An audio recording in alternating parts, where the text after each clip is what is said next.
अस्सलाम वालेकुम, सुबह बखैर, गुड मॉर्निंग और आदाब अर्ज़ है। आप लोग एक्सपेक्ट कर रहे होंगे कि भाई कल हम रात में मैच हार गए, लेकिन फिर भी इनके चेहरे पे इतनी रौनक है, इतनी खुश हैं। तो भाई रीज़न ये है कि हम बहुत अच्छा खेले और सती हमने सोचा भी था कि हम सेमीफाइनल तक जाएंगे। जैसे ऑस्ट्रेलिया ने, न्यूजीलैंड ने तो पाकिस्तान में होते हुए वापसी इख्तियार करी थी, आने से मना कर रहे थे। हमें लग रहा था ऐसा होगा, मतलब हमने कभी ये नहीं सोचा था कि भारत सेमीफाइनल में नहीं पहुंचेगा और हम पहुंच जाएंगे। बिल्कुल। So that was the advantage. हमें ये नहीं पता था कि इस बार हम क्या वो दाग धो पाएंगे जो गुज़िश्ता कई दहाइयों से हम पे लगा हुआ था कि वर्ल्ड कप के किसी इवेंट में हमने भारत को नहीं हराया हुआ था।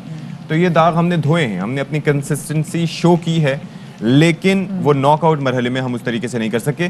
और ज़्यादा दुख उस चीज़ का होता है कि जब कोई चीज़ आपके ग्रास में हो, जब पहुंच में हो और आपको पता है कि आप कर सकते हैं और उस वक्त वो आपसे, आपके हाथ से वो स्लिप हो जाए। कल मेरे ख्याल से एक जो टर्निंग पॉइंट था वो तब था जब हमने देखा कि हसन अली ने कैच ड्रॉप किया और वो कैच का ड्रॉप होना था पूरे की पूरी मैच की काया ही। एग्जैक्टली, वो कहता है ना कि कैच वो ना कैचेस विन द मैचेस। उसके अलावा कई चीजें कैचेस अगर निकल जाएं, कल फील्डिंग में ना समहाउ शुरू के नहीं मैं स्टार्ट करता हूँ पाकिस्तान की बैटिंग से ना। आपको बैटिंग हो गई, चलें ठीक है। स्टार्ट के 10 ओवर में 71 रन का बनना, ये बेहतरीन बैटिंग ट्रैक था दुबई का, जो कि इस पूरे टूर्नामेंट का बेहतरीन। उसके अंदर आपने 10 ओवर्स में बना लिए 71 और अगले 10 ओवर में आपने 120 रन बनाए। यानी कि अगर शुरू ही आप हिट करते, जैसे रिजवान हिट कर रहे थे, बाबर आजम भी इतनी तेजी से खेलते तो he could have played well. फिर आखिर में आपने, आपको इल्म है, हसन अली को ओवर दिया जब पाकिस्तान खेल रहा था, बॉलिंग करवा रहा था और उसको हारिस रऊफ का ओवर नहीं करवा सके जी। तो हसन अली माशाल्लाह पेस उनका लैग करता है काफ़ी, तो उसकी वजह से भी काफ़ी नुकसान और साथ में मोहम्मद हफीज़ की वो नो बॉल, बड़ी नो बॉल जैसी भी है। हम पूरे मैच को सही तरीके से भी डिस्कस करेंगे, कल के मैच में क्या और हमने क्या खोया क्या पाया, इस हवाले से बात करेंगे। लेकिन पहले टॉप स्टोरीज पे नजर डाल लेते हैं।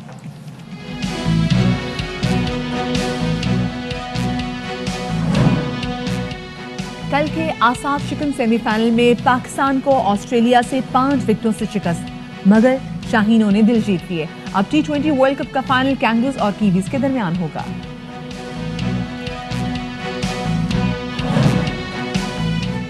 मोहम्मद रिजवान की बैटिंग कमाल, रवां साल T20 मैचेस में 1000 रन मुकम्मल करने वाले पहले खिलाड़ी बन गए। कप्तान बाबर आजम का जवाब नहीं, एक बार फिर विराट कोहली को पीछे छोड़ दिया। T20 इंटरनेशनल में तेज तरीन 2500 रन मुकम्मल करने का एजाज हासिल। ना कोई किसी के पे उंगली उठाए कि उसने ऐसे कर दिया, उसने वैसा कर दिया, उसने ये कर दिया, उसने वो कर दिया। एक दूसरे को उठाओ, बैकअप यही टाइम होता है एक दूसरे को उठाने की। बाबर आजम की मैदान के बाहर भी कप्तान इनिंग्स। ऑस्ट्रेलिया से शिकस्त के बाद टीम का मोराल बुलंद करने के लिए सबको मुत्तहिद और यकजा रहने की हिदायत। कोई किसी को शिकस्त का जिम्मेदार ना ठहराए, सबने अच्छा खेला।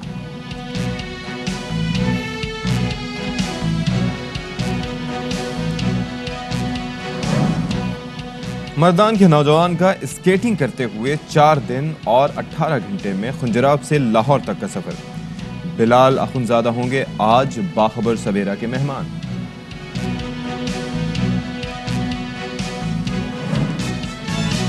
वो कल का मैच था, पाकिस्तान वॉज प्लेइंग वेल, लेकिन एंड के 2 ओवर्स में पूरे के पूरे मैच की काया पलट गई। लेकिन उससे पहले कि हम मैच की डिटेल्स में जाएं, मैं हमारे पाकिस्तानी प्लेयर्स का शुक्रिया अदा करना चाहूँगी कि उन्होंने इतने अरसे बाद, हम जो इतने नाउमीद हो चुके हुए थे कि देखिए न्यूजीलैंड की टीम आई, पाकिस्तान चली गई, ऑस्ट्रेलिया ने आने से इनकार कर दिया, इंग्लैंड ने आने से इनकार कर दिया, तो इतने तवातुर से वाक़यात होते रहे, ऐसे लग रहा था जहाँ पर हमें बिल्कुल कॉर्नर करने की सच्ची कोशिश की जा रही है। उस सब के बावजूद हमने एक अच्छा मोराल दिखाया और हम 5 मैचेस कंसेक्यूटिव जीते जी। और ठीक है, उसके बाद अपने से कई ज्यादा अच्छी टीम से हम कल हार भी गए। लेकिन कल लग रहा था शायद अगर फील्डिंग हमारी बराबर होती ना तो शायद हम बराबर लेवल देखना चाहिए कि उसके अंदर हमने जो स्कॉटलैंड को हराया, हमने नामीबिया को हराया, हमने अफगानिस्तान को हराया, हमने हिंदुस्तान को हराया। अच्छा, ये आप बड़े तेज हैं। आप जो स्कॉटलैंड, नामीबिया और अफगानिस्तान की बात करिए, न्यूजीलैंड को क्या हराया? आप ये 2 डिफरेंट 3 जो ममालिक हैं, ये डिफरेंट लेवल के हैं। Of course when we talk about New Zealand and India, so they are one of the best teams in the world. और इंडिया की ऑफ कोर्स बहुत अच्छी टीम थी, इसमें हम इनकार नहीं कर सकते। वो अलग बात है कि जब इंडिया अफगानिस्तान के साथ जो मैच था, हमने कहा ये कैसे हो सकता है, अफगानिस्तान कैसे हार सकता है। उस वक्त भी हम ये बात कर रहे थे, भाई इंडिया बहुत अच्छी टीम है, इससे आप इनकार नहीं कर सकते। अब ये है, लेकिन जो ऑस्ट्रेलिया की टीम है, कल सती मेरे ख्याल से कल के मैचेस में ना गलतियां बड़ी हुई हैं। अच्छा, जिस मिसाल के हमारे तौर पर जर्नलिज्म की इसमें वो कहते हैं ना भंड कहते हैं, सबसे पहले तो जब हमने देखा कि जी फील्डिंग इतनी बाउंड्रीज प्रॉपर्ली हम कवर नहीं कर पा रहे थे, उसके बाद जी जो नो बॉल्स हमने देखा कितनी हुई हैं, नो बॉल्स कितनी, फ्री हिट्स कितने मिले उनको। फिर आप देखें जो एक सबसे ज्यादा, खैर हम सब कहेंगे जी आसिफ अली के पीछे पड़ गए, आसिफ अली ने बहुत अच्छे खेले हैं, लेकिन जो उनसे कैच आउट मिस हुआ ना, जो कैच एक मिस हुआ है आसिफ से, हसन अली हसन से, अली से, दैट वाज बस वहां पे लिटरली लग रहा था बस अब मैच गया। बिल्कुल जी लग रहा था। और बेसिकली बहुत सारी चीज़ें होती हैं जो कि एक सक्सेसफुल इनिंग्स को कंपाइल करती हैं। और पाकिस्तान में आगाज़ में हमने देखा कि उनको बैटिंग का मौका दिया गया, और जाहिर है कि आधा, हम जब बात भी कर रहे थे इससे पहले तो यही कह रहे थे कि जब आप पहले बैटिंग आपको करना पड़ जाए तो इक्वेशन ही चेंज हो जाती है, क्योंकि ड्यू फैक्टर बाद में बड़ा होता है और आपको एक बड़ा रन्स का कुशन देना होता है अपने बॉलर्स को कि जब उनसे बॉल ग्रिप ना हो रही हो सेकंड इनिंग्स में तो उनके पास कम से कम रन्स का मार्जिन हो। लेकिन आपके पास जो 10 ओवर में आपने 71 रन्स बनाए, मतलब Rizwan was lashing out at everything, और बाबर आजम साथ साथ जो है वो स्लो चल रहे थे, और फिर 39 रन बना के उन्होंने अपनी विकेट गंवा दी। 10 ओवर्स के अख्ताम पर आपका मजमुआ था 71। उसके बाद बाकी के ओवर्स में आपने समझे कि 120 के करीब रन आपने हमारे देखिए बल्लेबाजों ने बहुत अच्छा खेला, एंड रिजवान थे। स्पेसिफिकली जैसे बाबर आजम भी बता रहे थे 2 दिन पहले वो आईसीयू में थे, उसके बावजूद कल मैच में जिस तरीके से उन्होंने डाइव लगा के मतलब रन आउट होने से वो जब खुद को आईसीयू में थे जी 2 दिन पहले वो ही वाज इन आईसीयू जी, बाबर आजम ने कल बताया भी। और उसके बाद जिस तरीके से कल वो खेले हैं और जिस तरीके से खेले, कमाल ही उन्होंने कर दिया है। अच्छा, हमारे साथ स्टूडियोज में मौजूद हैं, क्योंकि साथ में हम आपके साथ जो कल की कुछ फुटेज हैं वो शेयर भी करते चलेंगे। हमारे साथ स्टूडियोज में मौजूद हैं शुएब जट में यूएई से हमें ज्वाइन कर रहे हैं हमारे स्पोर्ट्स के नुमाइंदा खसूसी शाहिद हाशमी साहब, उनको शामिल गुफ्तगू करेंगे। अस्सलाम वालेकुम शुएब एंड हाशमी साहब, very good morning and welcome to Bakhabar Savera. Hashmi साहब, सबसे पहले आपसे कोई गाना हो जाए दुखी।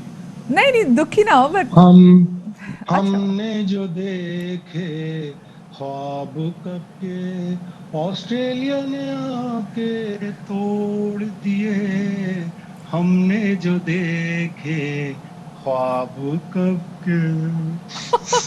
ये कैसेट एंड में खराब भी होगी मुझे लगता है। देखिए ये रो के आवाज रुंध गई। पाकिस्तान ने गलतियां की और पाकिस्तान के कप्तान को बहुत कुछ सीखना है। ओवरऑल कैंपेन बहुत ही अच्छी रही, लेकिन आप सीख रहे, आप सीखें मजीद, इसलिए कि आपको पता है कि ऑस्ट्रेलिया वाले फास्ट बॉलर बहुत अच्छा खेलते हैं। आपने हफीज से दोबारा ओवर नहीं कराया, आपने इमाद वसीम ने 12वां ओवर बहुत ही अच्छा किया था, सिर्फ 3 रन दिए थे। एक ओवर वहां इमाद वसीम से और बनता था 14वां। फिर जब आप इसीलिए जब आप गलत फैसले लेते हैं तो फिर आप एक कैच को ब्लेम करते हैं कि उस एक कैच ने हमें मैच हरवा दिया। ऐसा नहीं है, कैच छुटते हैं। कैच ऑस्ट्रेलिया ने भी 3 छोड़े, लेकिन उन्हें इतना ज्यादा कॉस्टली नहीं पड़ा। हमने इन्हें 176 बहुत अच्छे रन बनाए थे। ठीक है, हम पहले 10 ओवर में स्लो खेले, लेकिन हमारी स्ट्रेटेजी चल रही है शुरू से। 10 में 71, आखिरी 10 में 105, 176 रन बहुत अच्छे थे। 171 रन सबसे हाईएस्ट जो टारगेट चेज हुआ था वो 172 रन था। 171 श्रीलंका ने बनाए, बांग्लादेश ने बनाए थे, श्रीलंका ने बना लिए थे। तो हमें सारी चीजें पता थी, लेकिन हमने गलत किया कि फास्ट बॉलर्स हमने लगाए रखे, हमको स्पिनर्स पे ज्यादा रिलाई करना चाहिए था। इमाद वसीम, मोहम्मद हफीज से ओवर करवाने चाहिए थे। और लेफ्ट हैंडर तो हमेशा ऑफ ब्रेक बॉलर से आउट होता है। मैथ्यू वेड का हमें पता होना चाहिए था कि बिग बैश में किस तरह स्कूप खेल के चौके छक्के लगाते हैं फास्ट बॉलर्स को। तो वो हमसे गलतियां हुई और वो हमें बड़ा बुरी तरह नहीं, लेकिन एक और चीज भी है ना शायद भाई, मैं उस दिन भी बात कर रहा था कि जब मैचेस हो रहे थे तो हम बेसिक जो बड़े प्लेयर्स हैं उनके बारे में सोचते हैं। हम सोचते हैं कि जनाब हमने उसको स्मिथ को कवर करना है, हमने डेव वार्नर को देखना है, हमने मैक्सवेल को पकड़ के रखना है, तो बाकी जो प्लेयर्स हैं वो काम उतार देते हैं। अब वेड के बारे में किसी ने नहीं सोचा था, वो जो दूसरा प्लेयर था उसका नाम भी सही से नहीं लिया जाता। सोचना चाहिए था मार्कस स्टोइनस और मैथ्यू वेड। बिग बैश उनकी जो ऑस्ट्रेलिया में लीग होती है उसके जबरदस्त खिलाड़ी हैं, और मैथ्यू वेड लंबे मारते हैं और जिस तरह उन्होंने स्कूप करते हैं तो हमें उसके ऊपर वर्क करना चाहिए। लेकिन शायद भाई इवन हम अपने डिस्कशंस में भी उन लोगों को शामिल नहीं कर रहे थे। हम नाम ले रहे थे उन्हीं बड़े प्लेयर्स का जो कि कर सकते हैं, पाकिस्तान के खिलाफ खतरनाक हो सकते हैं। Now we are discussing about it, लेकिन उससे पहले नहीं था ऐसा। मैंने तो मैथ्यू वेड का नाम लिया था, स्टोइनिस का भी नाम लिया था। ऑस्ट्रेलिया की टीम बड़ी डीप बैटिंग करती है। अभी उनके पास पैट कमिंस बाकी थे जो लंबे मारते हैं। मिचेल स्टार्क लेफ्ट हैंडर है, 6 फीट 6 इंच, वो भी बड़े लंबे शॉट मारते हैं। उनका सिर्फ एक बैट्समैन है जो नहीं खेल पाता है, वो ज़ेम्पा है, उसने बॉलिंग में अपनी कसर निकाल ली। तो हमसे गलतियां हुई, हमने थ्रू आउट द टूर्नामेंट अपनी बेंच को चेक नहीं किया, हमें अपनी बेंच को चेक करना चाहिए था। रिजवान 2 दिन आईसीयू में रहे, अगर वो खुदा ना खास्ता कल नहीं खेल पाते तो आप बिल्कुल एक नया प्लेयर जिसने बिल्कुल भी टूर्नामेंट में नहीं खेला होता उसको आप सेमीफाइनल में डाल रहे होते। तो हमसे गलतियां हुई है, इससे सीखना पड़ेगा। अगला वर्ल्ड कप अक्टूबर में है, जो अक्टूबर अभी थोड़े दिनों में ही आ जाएगा। इंशाल्लाह। शोएब, आप बताएं, कल के मैच पे वैसे खुश तो बहुत हुए होगी, तो वो कहते हैं ना अमिताभ बच्चन की स्टेटमेंट, क्योंकि पेश को पहले से दे चुके थे हजरत कि ऑस्ट्रेलिया जीतेगा। नहीं, पेश गोई नहीं, मैंने इसलिए नहीं की थी कि मुझे पाकिस्तान टीम नहीं, हम दोनों ने टॉस के हवाले से कहा था ना, इट वाज मैं वही रिलेटेड आ रहा हूँ कि जीत का जो है ना, मुझे नहीं है, मैं भी पूरी पाकिस्तान की तरह जीत पसंद करता हूँ और नहीं, चाहता हूँ, और ये शर्ट भी इसीलिए पहनी हुई है नहीं। कि हम बिलोंग करते हैं और वो हमारे ही लड़के नहीं, मैं ये कह रही हूँ क्योंकि आपने वो जैसे पहले भी परसों भी आपने परफॉर्मेंसेस देखते हुए, जैसे शाहिद भाई कह रहे हैं कि हमने कुछ गलतियां की, हमने गलतियां की कि जो हम मैचेस छोटी टीमों के खिलाफ जीते हैं उससे भी हमने अपने आप को जो है ना जज नहीं किया कि हम कहाँ खड़े हैं। अगर हम सही तरीके से स्ट्रेटजीज बनाते तो शायद कल के मैच का नतीजा ये ना होता। कल मदिया, मैं ये समझता हूँ कल खुशकिस्मती आपको भाग भाग के गले लगाना चाह रही थी, लेकिन आप कह रहे थे ना जी ना, परे रह। आप देखें ना, टॉस हारे आप, चलें वो डॉज दे गई आपको किस्मत, उसके बाद आपके कैचेस मिस हो रहे हैं, डोली कैचेस मिस हो रहे हैं, और जिनके कैचेस मिस हो रहे हैं वही आपकी पिटाई लगा रहे हैं। मतलब रिजवान ने रन बनाए, फखर ने रन बनाए, उसके बाद वो रन आउट आपने 4 मिस कर दिए, 3 रन आउट मिस कर दिए, एक जो है ना कैच। अच्छा, वो बॉल लगी नहीं रही थी, अलग शादाब उसके काफी इसके थ्रोज, फिर इंतहा आपकी ये थी और सिंगल्स देते रहे। इंतहा ये थी कि डेविड वार्नर जो है नहीं आउट थे और वो चले गए। अगर डेविड वार्नर नहीं आउट हुए तो आप कहां खड़े थे? गलतियां आपने ये की कि हमेशा हफीज नए बॉल से खब्बों को जल्दी आउट कर लेता है। तो जब वार्नर आया था तो शुरू का दूसरा ओवर जो है ना हफीज से करवाते, आपने नहीं करवाया। अच्छा, फिर ये बहुत अच्छी बात है। मैथ्यू वेड जब आए वो भी खब्बा है, आपने तब भी हफीज को ओवर नहीं दिया, चले वो भी आपने एक, मैं समझता हूँ कि अच्छी स्ट्रेटेजी नहीं थी। फिर उसके बाद वेट खड़ा है तो आपने हसन अली से ओवर क्यों करवाया? नया था ना वेट, आप वहां पे शाहीन शाह अफरीदी को उस वक्त दे देते।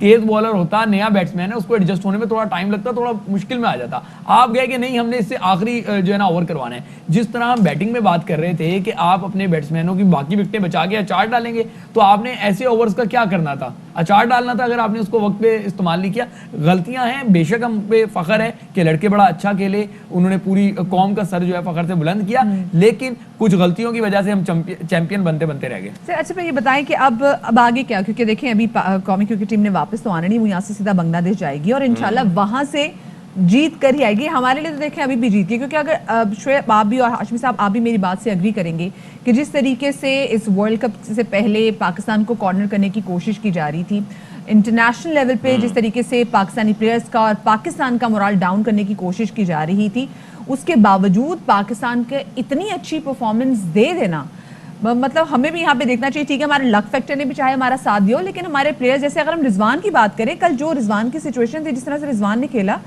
ये तो बड़े हीरो बन के सामने आए हमारे। हाशमी साहब बिल्कुल आए, लेकिन जाहिर है आपने अपनी बेंच स्ट्रेंथ चेक नहीं की थी, इसलिए आपको रिजवान को ऐसे वक्त खिलाना पड़ा जब वो 2 दिन आईसीयू में रह के आया था। चेस्ट इन्फेक्शन से आदमी की पूरी जान निकल जाती है, तो उसकी हिम्मत है, उसका बिलीफ है, उसका इत्तेकाद है कि उसने इतनी अच्छी इनिंग्स भी खेली, डाइव मार मार के उसने रनआउट से भी बचा। तो आपने ये गलती की। अब आप बांग्लादेश जा रहे हैं, आपने मजीद अगले 8-10 महीने में सीखना है, इसलिए कि आपने इस टीम को उठाना है, इस टीम को मजीद बिल्ड करना है। 1-2 प्लेयर अगर चले जाएंगे, जैसे हफीज थोड़े अरसे में चले जाएंगे, या शोएब मलिक अगर चले जाएंगे, या वो जो भी फैसला करते हैं, तो आपने अपने मुतबादिल खिलाड़ियों को चेक करना है। आपने चेक नहीं किया थ्रू आउट द टूर्नामेंट। अगर आपको एकदम से जरूरत पड़ती 2 प्लेयर की कि जी शोएब मलिक और रिजवान नहीं खेल रहे, तो आप बौखला जाते और आपके हाथ पे बिल्कुल फूल जाते। तो आपने इतना प्रॉपर अप्रोच नहीं दी, फिर आप अपने बॉलर को एग्जीक्यूशन जो दी थी वो प्रॉपर एग्जीक्यूट नहीं कर पा रहे। लेफ्ट हैंडर को आप लेग साइड पे कराएंगे, वो मारेगा। लेफ्ट हैंडर का हमेशा लेग साइड मजबूत होता है। आपने लेफ्ट हैंडर्स को लेग साइड पे की, वार्नर चौके छक्के मार रहा था, ये तो लक है। जैसे शोएब ने कहा कि वार्नर आउट नहीं थे, वो अगर हार जाता ऑस्ट्रेलिया मैच तो वार्नर के लिए ये अजियतनाक लम्हा होता कि मैंने रिव्यू क्यों नहीं लिया। जैसे हम पवेलियन में भी देख रहे थे, उनको जिस तरीके से फ्रस्ट्रेटेड बैठे हुए थे कि वाकई वो बार-बार हम देख रहे थे कि वो आउट नहीं थे, बट ऑफ कोर्स उनका आउट डिक्लेयर किया गया था। मदिया, यहाँ भी एक हॉरिबल बात मैं आपको बताऊं, आप फिर किसी दिन ऐसा होना है इशफाक के मदिया ने ना यहाँ पे नाइफ रख लेना और सीधा अरे मुझे मारने क्यों के लिए भाई, मिक्स ऐसा आदमी क्यों नहीं होगा? बोलता, लेकिन मैं नहीं, आपको देखिए, नहीं, हम मैच के बारे इंडियन में हम नहीं। इंडियन एंकर्स नहीं है भाई। अच्छा, नहीं, चले। भाई देखिए, हम अपने मैच के बारे में अगर हम अपनी टीम को लेके इतना पॉजिटिव अगर होते हैं तो इसमें कोई बुराई नहीं है। हाँ। नहीं, लेकिन मैं- वो छुरी वाली आपको क्यों लग रहा है वो छुरी मैं वाली इसलिए कि नौबत मैं था? कुछ कड़वे हकाइक जो है ना थोड़े से और नहीं, बयान वो करूंगा। of course हम हम सुनेंगे, बांग्लादेश हाँ। टूर की बात कर रहे हैं, हाँ। ठीक है। मैं समझता हूँ बड़े गलत वक्त पे आ गया, इसलिए गलत वक्त पे आ गया कि बांग्लादेश पहले राउंड से बाहर हुई है। अभी उन्होंने अपनी आखिरी 2 होम सीरीज न्यूजीलैंड और ऑस्ट्रेलिया के खिलाफ गंदी विकेटें बना के जीत गए। ओह। अब वो अगर उसी स्ट्रेटेजी के साथ जाएंगे, क्योंकि उन्हें भी अपनी कौम का गुस्सा जो है ना नीचे लाना है, अगर उन्होंने उसी तरह की ट्रैक्स बनाए और खुदा ना खास्ता, अल्लाह ना करे, अल्लाह ना करे, अल्लाह ना करे, पाकिस्तान उन ट्रैक्स पे जाके अगर नहीं जीतेगा तो यकीन करें आज मैं गंदे आप विकेट सब कैसे? हम ज्यादा वो बड़ी disheartened जो है ना वो होंगे। बहुत ही ज्यादा डबल पेस भी नहीं कहेंगे, मतलब सॉफ्ट से भी ज्यादा जो है ना नरम ट्रैक बना slow देते हैं, and जिसपे low. स्पिनर्स जो है ना Slow and low. बहुत ज्यादा स्लो ट्रैक Slow and बनाते हैं, low. तो जिसपे जो है ना हाँ लो भी चलो रहते हैं। आई होप कि आप लोगों की लेकिन- बात सुनने के बाद वो पाकिस्तान जो हमारे वो हैं एक्सपर्ट्स हैं इशफाक, वो अपनी लेकिन मैं क्या स्ट्रेटजी भी कह रहा ऐसे हूं कि बनाएंगे। अभी तो हम सारे कह रहे हैं ना तुम जीतो या हारो हमें तुमसे प्यार है, खुदा ना खास्ता बांग्लादेश में ऐसे नताए जाए ना, आप सारों ने कहना है कि जी क्या अल्लाह हुआ, ना करे, हाँ। अल्लाह आप ना बड़े इवेंट में सेमीफाइनल तक गए, हमने आपको सर्वे बनाया था, अब क्या हुआ कोई नहीं समझेगा कि उन्होंने ट्रैक जो है ना वो इतने अजीब से बनाए थे अच्छा है, आपने कि हमें उसमें हेड्स अप दे दिया, अब हम समझेंगे। अब हम ये बात ध्यान में रखेंगे। अच्छा, लेकिन कल के मैच की परफॉर्मेंस के बाद जब पाकिस्तान मैच हार गया तो उसमें जो कप्तान बाबर आजम है समहाउ लूज हिज कूल, हमने देखा he did lose his cool. वो हाँ, प्रेशर he में was- नजर आ रहे थे, वो वो प्रेशर में खास नजर तौर आ पर रहे थे, पता चल रहा था एक बड़ी टीम के साथ जब खेल वो रहे हैं। इमाद वसीम ने एक आपको पता है वो थर्ड मैन पे एक चौका मिस किया था, तो वहां पर ही वाज फ्रस्ट्रेटेड। अच्छा, बाबर आजम के अलावा ना मैथ्यू हेडन और इसके साथ साथ सकलैन मुश्ताक ने भी वहां पर ऐसे ही बड़े रिमार्क्स दिए और उन्होंने काफी मोटिवेट किया टीम को कि जी आप पे फख्र है, और विन एंड लर्न की एक हाँ, नया मुहावरा जो है वो learn, मुतारिफ करवाया हाँ, सकलैन मुश्ताक साहब ने। तो ओवरऑल पूरी टीम की जानिब से पूरा जो कोचिंग स्क्वाड है उसकी जानिब से भी उनको एक बकअप किया गया। लेकिन उनको सत्य बताया आप गया। सोचें सोच कि रहा हूं। आपके मेन बॉलर को 3 छक्के कैसे पड़ गए, सोचें। मैं सोच रहा हूँ, कप्तान भी कह रहा है कि सोचें। और हारिस रऊफ को एक ओवर क्यों नहीं दिया? ये तो मेरे अब वो हसन अली को तो- ओवर क्यों दिया? हाँ, ये तो मेरे ख्याल से सत्य नहीं, और वो आ श्रेय- नहीं सकता था, और क्योंकि हाशिम उसी का साहब ओवर था, उसके बाद देखें, कैसे ये तो दोबारा वो भी अगर मगर जो- हम करेंगे जो अभी। वहाँ पे मैदान में जो स्ट्रैटेजी सारी चेंज करी है वो लोग हैं जो कि मैदान में खेलते हैं। हाँ। सो अब ये उनसे भी सवाल किए जाएंगे, उनको भी मालूम होगा कि उनके ज़हन में एग्जैक्टली क्या थी स्ट्रैटेजी डिजाइन करते हुए। अगर आप रिपोर्टर होते हुए, अगर आप एंकर होते हुए बात कह सकते हैं जो हाँ। उस मैदान में नहीं खेलते जिसमें इतना प्रेशर है, हाँ। तो जो उस मैदान में खेल चुके हैं उन्होंने डिसीजन क्यों लिए? हाँ। सो ये उनके सोचने की बात है। I'm There sure would कि be a- they'll think there would about be- it कि ऐसा there क्यों would be a हुआ। reason और behind जाहिर it. है कि उस वक्त हाँ। T20 वेरी फास्ट क्रिकेट और हाँ। उसके अंदर होता है कि आप तेज तेज डिसीजन लेते एक हैं। मजे की बात इशफाक आपसे बताएं शेयर मुझे। कर लूं, शाहीन शाह के मुतवक्का ससुर, हम्म। ठीक है ना, अब तो है मामला शाहिद अफरीदी, उन्होंने कहा है कि मैं बिल्कुल शाहीन शाह अफरीदी से खुश नहीं हूँ, अच्छा, कैच ड्रॉप हो गया, तुमने 3 छक्के जो है वो क्यों खाए?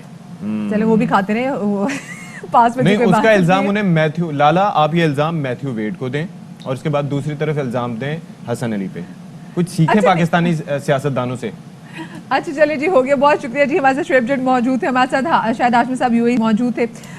और एक बात मैं कहना चाहूँगी, कल भी स्पेसिफिकली जब बात हुई थी उन्होंने कहा जी इतने डरे हुए क्यों हैं? तो सती जो नालायक स्टूडेंट होता है ना क्लास का, जी जी, उसको पता होता है यार मैंने कौन सा टॉप करना है, हाँ। मैंने तो पास होना है, कोई मैंने डर ही लेने 33 नंबर और मैंने निकलना है क्लास से और मैंने जाना है अगली क्लास या में। नकल करनी है उसने। हाँ, ये उसने नकल करनी है। लेकिन जो लाइक स्टूडेंट होता है ना, उसको पता है कि उसके आसपास और बहुत सारे उसके जो कंपेटिटर्स मौजूद हैं, तो उस पर प्रेशर होता है, उसमें खौफ रहता है कि नहीं मुझे आना है नंबर 1। और शायद कल यही टेंशन हमें भी थी, मेरे पे तो वाकई में, क्योंकि मैच को लेके इतने जज्बाती हो रहे थे, मैं दूसरे कैमरे को देख रही थी, अभी भी देख के वाकई में जज्बात में किसी और कैमरे को देखी मैं भी खला में देख रहा हूँ इस वक्त। मैं इसको क्योंकि बिकॉज आप इतने कॉन्फिडेंट हो गए थे टीम की परफॉर्मेंस से कि आपको लग रहा था कि बस यार अब बस हमें फर्स्ट आना है, हमें फर्स्ट आना है, तो डर उसी था। अगर हमारी टीमें होती, जरा माड़ी टीमें होती, तो हमें वो डर ना होता। अच्छा, एक पहलू और, इससे पहले कि मैं कुछ और दिल खुश करने वाली बातें बताऊं, लेकिन एक पहलू और जो था वो ये था कि मधिया, जब आपका कंपटीशन हाई होता है ना तो आप अच्छा परफॉर्म करते हैं। मिसाल के तौर पर पाकिस्तान का अगर सामना शुरू में, आई एम जस्ट सेइंग, अगर शुरू में हमारा सामना स्कॉटलैंड, नामीबिया और उससे हुआ होता, अफगानिस्तान से, और उसके बाद हमें भारत और न्यूजीलैंड को हराते, तो उससे शायद ये होता कि हम आखिर में टफ टीमों को खेले होते, कंपटीशन हमारा हाई होता, तो उसी स्पिरिट के साथ हम जाते। सोचें एंड में हमारा मुकाबला किससे हुआ? से स्कॉटलैंड स्कॉटलैंड से से, था, और उससे उसके बाद हम run किया, हत्थे चढ़ गए ऑस्ट्रेलिया के, तो Oh, ये भी एक yes. फैक्टर काफी मैटर करता है कि आपका You are वो टीम की absolutely प्रेपरेशन और वैसे नहीं होती। सत्य देखिए स्क्वाड में कहीं कोई तब्दीली भी नहीं हुई, तो मेरे हाँ। ख्याल से कहीं ना किसी को छूट हम दे सकते थे तो छोटे मैचेस में जिस तरह से कहा कि बेंच स्ट्रेंथ नामीबिया में, हम नहीं स्कॉटलैंड देखी। में, हम अफगानिस्तान में हम ये रिस्क ले सकते थे कि हम किसी और चलें जी, से अभी ट्राई इस पे कर तो लेते थे। हम पूरा दिन इस पे बात कर सकते हैं, लेकिन अच्छी बिल्कुल, बात है, अच्छी बात है जो ये है हाँ। कि मोहम्मद रिजवान के जो रिकॉर्ड रहे, मोहम्मद रिजवान ने क्या जिस तरीके बात से है। कमबैक किया आईसीयू में, जिस तरह से करते करते आए, उसके साथ साथ जो है वो T20 के कैलेंडर ईयर में 1000 रन उन्होंने मुकम्मल किए और हाँ। सबसे ऊपर हैं। मतलब उसके बाद बाबर आजम है, उन्होंने भी उतनी इनिंग्स खेली हैं बहुत जितने अच्छी, के हाँ। उन्होंने उन्होंने भी रिजवान ने कल खेली हैं, एक लेकिन और उनके रिकॉर्ड तोड़ा 800 उन्होंने, साढ़े हाँ। 800 रन हैं और रिजवान ने 1000 से ज्यादा रन मुकम्मल कर जी, लिए हैं, एक पहले साल खिलाड़ी में, हैं। बिल्कुल जी, और उनके बाद बाबर आजम का नंबर आता जी। है, सो ही प्लेड रियली वेल। और वो भी बिल्कुल। छोड़ दें, बीमारी में एक शख्स उठ के जैसे खेला है, जिम्मेदारी से खेला है, सो आई एम श्योर कि इससे बाकी लोग भी सीखेंगे। अच्छा, इस वक्त हम आपको बताते चले कि इस वक्त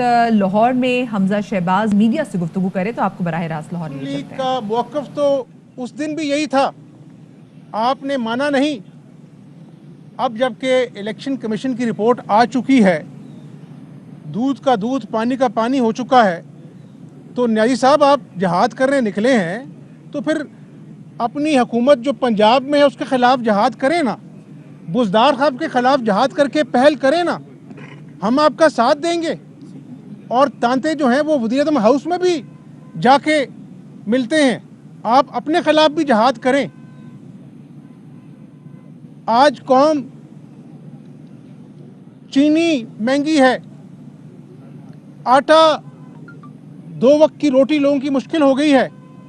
रोज़ कौम के सामने कोई महंगाई कम करने का फार्मूला देने के बजाय माफिया का रोना रोते हैं न्याजी साहब। और माफिया जब काबीना में आपके आसपास आपके दाएं बाएं बैठे हुए हैं, उनके खिलाफ जहाद क्यों नहीं करते? आपके अपने कमीशन ने कहा कि अरबों का गबन हुआ, क्यों नहीं जहाद करते?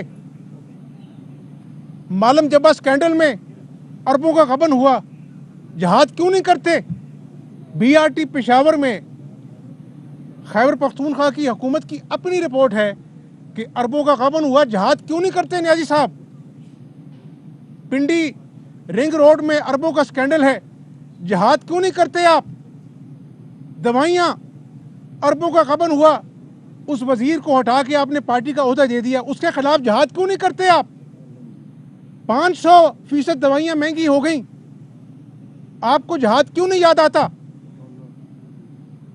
और फॉरेन फंडिंग केस जो 6 साल से ज़ेरे इल्तवा है, अपने खिलाफ जहाद आपको क्यों याद नहीं आता? क्यों आप स्टे ऑर्डर के पीछे छुपते हैं? तो पाकिस्तानी कौम जान ले कि इस शख्स का दोहरा मयार है, इस शख्स का दोहरा मयार है। आपने जो सुहाने ख्वाब दिखाए थे, 1 करोड़ नौकरियां, 50 लाख घर, 200 अरब डॉलर, चौथा साल शुरू हो चुका है। न्याजी साहब, जो आपने कौम से झूठ बोले थे, ये आपने कौमी जुर्म किया।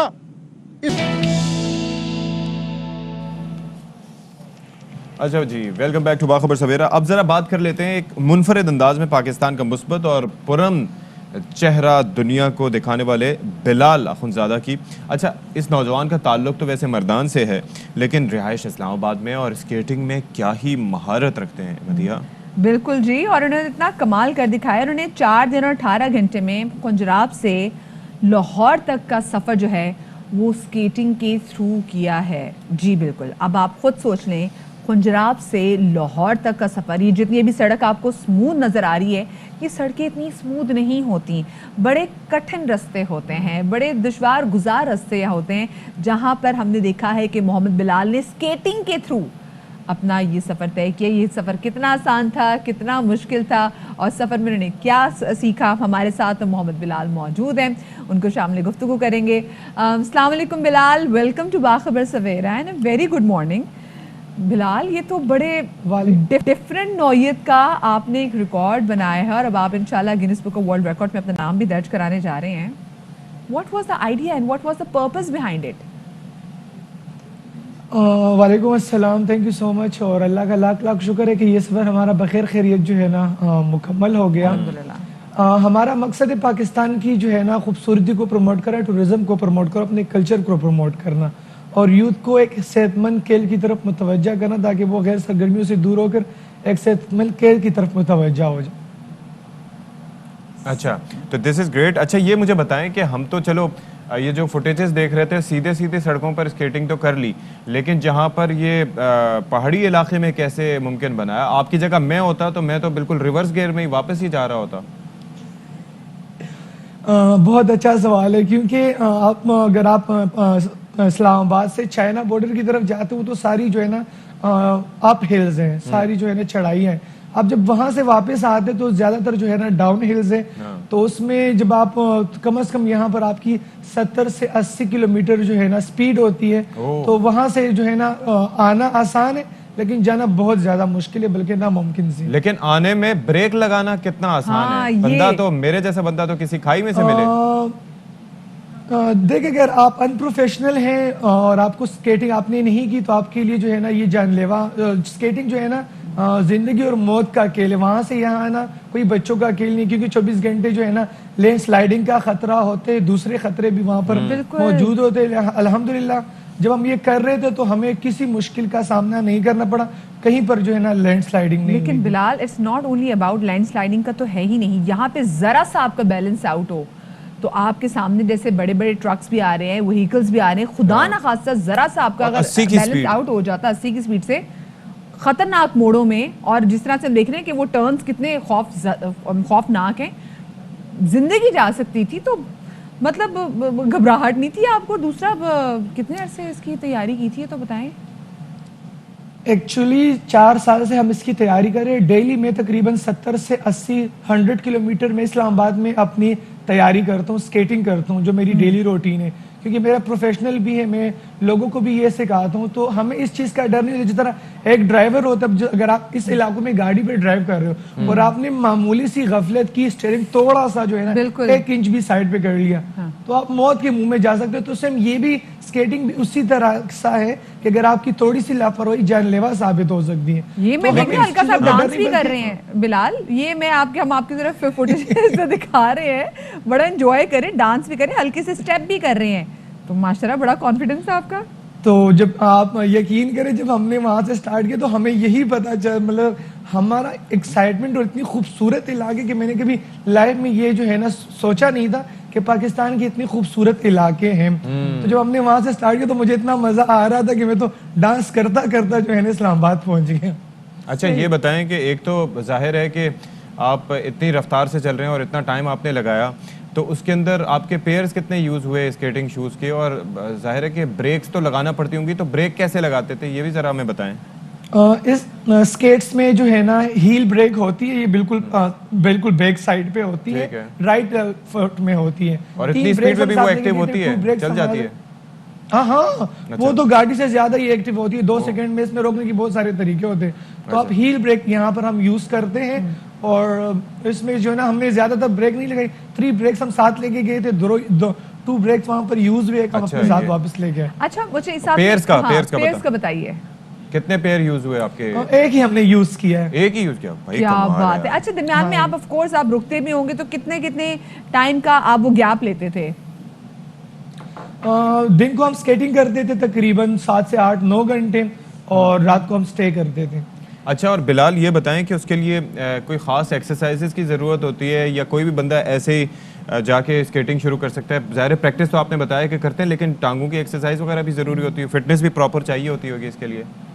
आपकी प्रॉपर फिटनेस जो है ना होनी चाहिए, इस तरह आपका डाइट भी उस तरह होना चाहिए, क्योंकि उस इलाकों में 7-8 घंटे स्केटिंग करना, ये एक अपने लिए जो है ना एक स्टेमिना इसके लिए चाहिए होता है। तो हर बंदा नहीं कर सकता। अगर कोई बंदा के हफ्ता, महीने, 2 महीने स्केटिंग करने के बाद मैंने ये करने, मुश्किल काम है। वहां पर एक आपको जो है ना सांस का इशू होता है। आप जो खुंजराब से आते, खासकर मुझे वो हुआ था बाबूसर टॉप में। जब मैं वहां पर पहुंचा तो वहां बिल्कुल मैंने कहा बस मैं अभी मरने वाला हूँ, क्योंकि ऑक्सीजन मुझे नहीं आ रही थी। लेकिन मेरा फर्स्ट एक्सपीरियंस था, बहुत जो है ना डाउन था।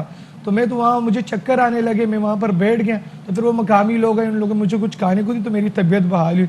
मेरा दिल यही था कि बस यहाँ पर मैं अपनी राइड ख़त्म करूँ, लेकिन जब मैंने कहा कि आधे से ज़्यादा जो है ना राइड तो हो गई है, तो फिर वहाँ से फिर मैंने अल्लाह का नाम शुरू करके दोबारा अपनी राइड स्टार्ट अच्छा, की। मेरी बात सुने वैसे बिलाल, आम नॉर्मल सड़कों पे भी ना जहाँ पे थोड़ी छोटी मोटी ट्रैफिक आ रही होती है तो माएँ बड़ी घबराती हैं कि बच्चे यहाँ पे स्केटिंग ना करें, खुदा ना खासा ज़रा सा बैलेंस आउट हो तो बड़ा एक्सीडेंट हो सकता है।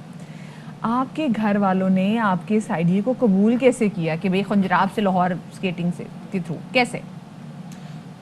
वो तो इजाज़त तो नहीं दे रहे थे, काफ़ी टाइम से मैं उनको कन्विंस कर रहा था, सारे फैमिली वाले को कहते हैं कि नहीं वो दूर है, कि लाइक 800 तकरीबन 850 किलोमीटर बनते हैं टोटल, परमिशन तो नहीं मिल रही थी। लेकिन किसी तरीके से साल 1.5 साल में मैंने उनको कन्विंस करके इजाज़त ले ली। फिर भी मेरी जाती मामा रो रही थी कि नहीं तुम इस तरह ना जाओ, तो मैंने कहा कि ये तो मुझे करना ही पड़ेगा। अच्छा, हंस हंस के बता रहे कि मामा रो रही थी, मैंने कहा नहीं लेकिन कन्विंस कर लिया ना, कन्विंस कर लिए थे। अच्छा, तो अब आगे क्या प्लान है जी? Guinness book of world record में तो नाम आप देने जा रहे हैं इंशाल्लाह? जी बिल्कुल, उनको जो है ना हम दरख्वास्त देंगे तो इंशाल्लाह उम्मीद है कि ये जो है ना दरख्वास्त वो कबूल कर लेंगे। नहीं करेंगे तो उनको बोलेंगे एक दफ़ा और, क्योंकि मैं बहुत एक्साइटेड हूँ कि इंशाल्लाह अगेन भी मैं वहाँ पर जाऊँगा और स्केटिंग करूँगा। अब ये इस तरीके से दूसरी साइड के ये बलूचिस्तान साइड को भी एक्सप्लोर कीजिएगा, दैट इज ब्यूटीफुल। तो आई एम श्योर कि वो भी बड़ा अच्छा रहेगा। तो बहुत शुक्रिया मोहम्मद बिलाल। इंशाल्लाह नेक्स्ट टारगेट क्या है? नेक्स्ट टारगेट यही है, हम इस्लामाबाद से कराची करेंगे। चले भाई, आप आएंगे सीधा, जैसे आप आएंगे ना स्केटिंग करते हुए, तो हमने आपको स्केटिंग के दौरान ही वहीं से आपके स्केट बूट के साथ ही आप चाहेंगे आप साइड एरिया में आके स्केटिंग करें। यहाँ हम कहेंगे कराची में स्केटिंग करके दिखाएं, इतनी टूटी हुई सड़कों पे ये चैलेंज लग पता जाएगा फिर। मैंने सीखी भी वहीं से, कराची से, मैंने वहीं से की। ओ क्या बात है। चले, बहुत शुक्रिया जी। मोहम्मद बिलाल हमारे साथ मौजूद थे। The aim was to get his name into Guinness book of world Record कि जी किसी तरीके से। ऑब्वियसली बड़ी अच्छी बात है, पाकिस्तान का मुस्बत इमेज भी जाता है, एक एक्टिविटी भी है, और गिनीज वर्ल्ड रिकॉर्ड्स में अपना नाम जो दर्ज करवाना इटसेल्फ इज अ क्रेडिट। वैसे तो आजकल तो काफी अखरोट तोड़ने पे हो जाता है, किक्स बरसाने पे हो जाता है, कोनी से। हाँ, अब इसे आप तोड़ सकते हैं? नहीं, मुझे कोई शौक नहीं रिकॉर्ड दर्ज कराने का। मैं तो उन लोगों को भी अखरोट कहता हूँ जो ये करते हैं, मतलब it requires a lot of determination and grit है ना एक रिकॉर्ड बनाने का। अच्छा, और दूसरा सती मेरी बात सुने। अच्छा, ब्रेक का कहा जा रहा है, ब्रेक हाँ बहुत अच्छी बात की, ब्रेक लेते। चलो जी, छोटी सी ब्रेक के बाद मिलते हैं।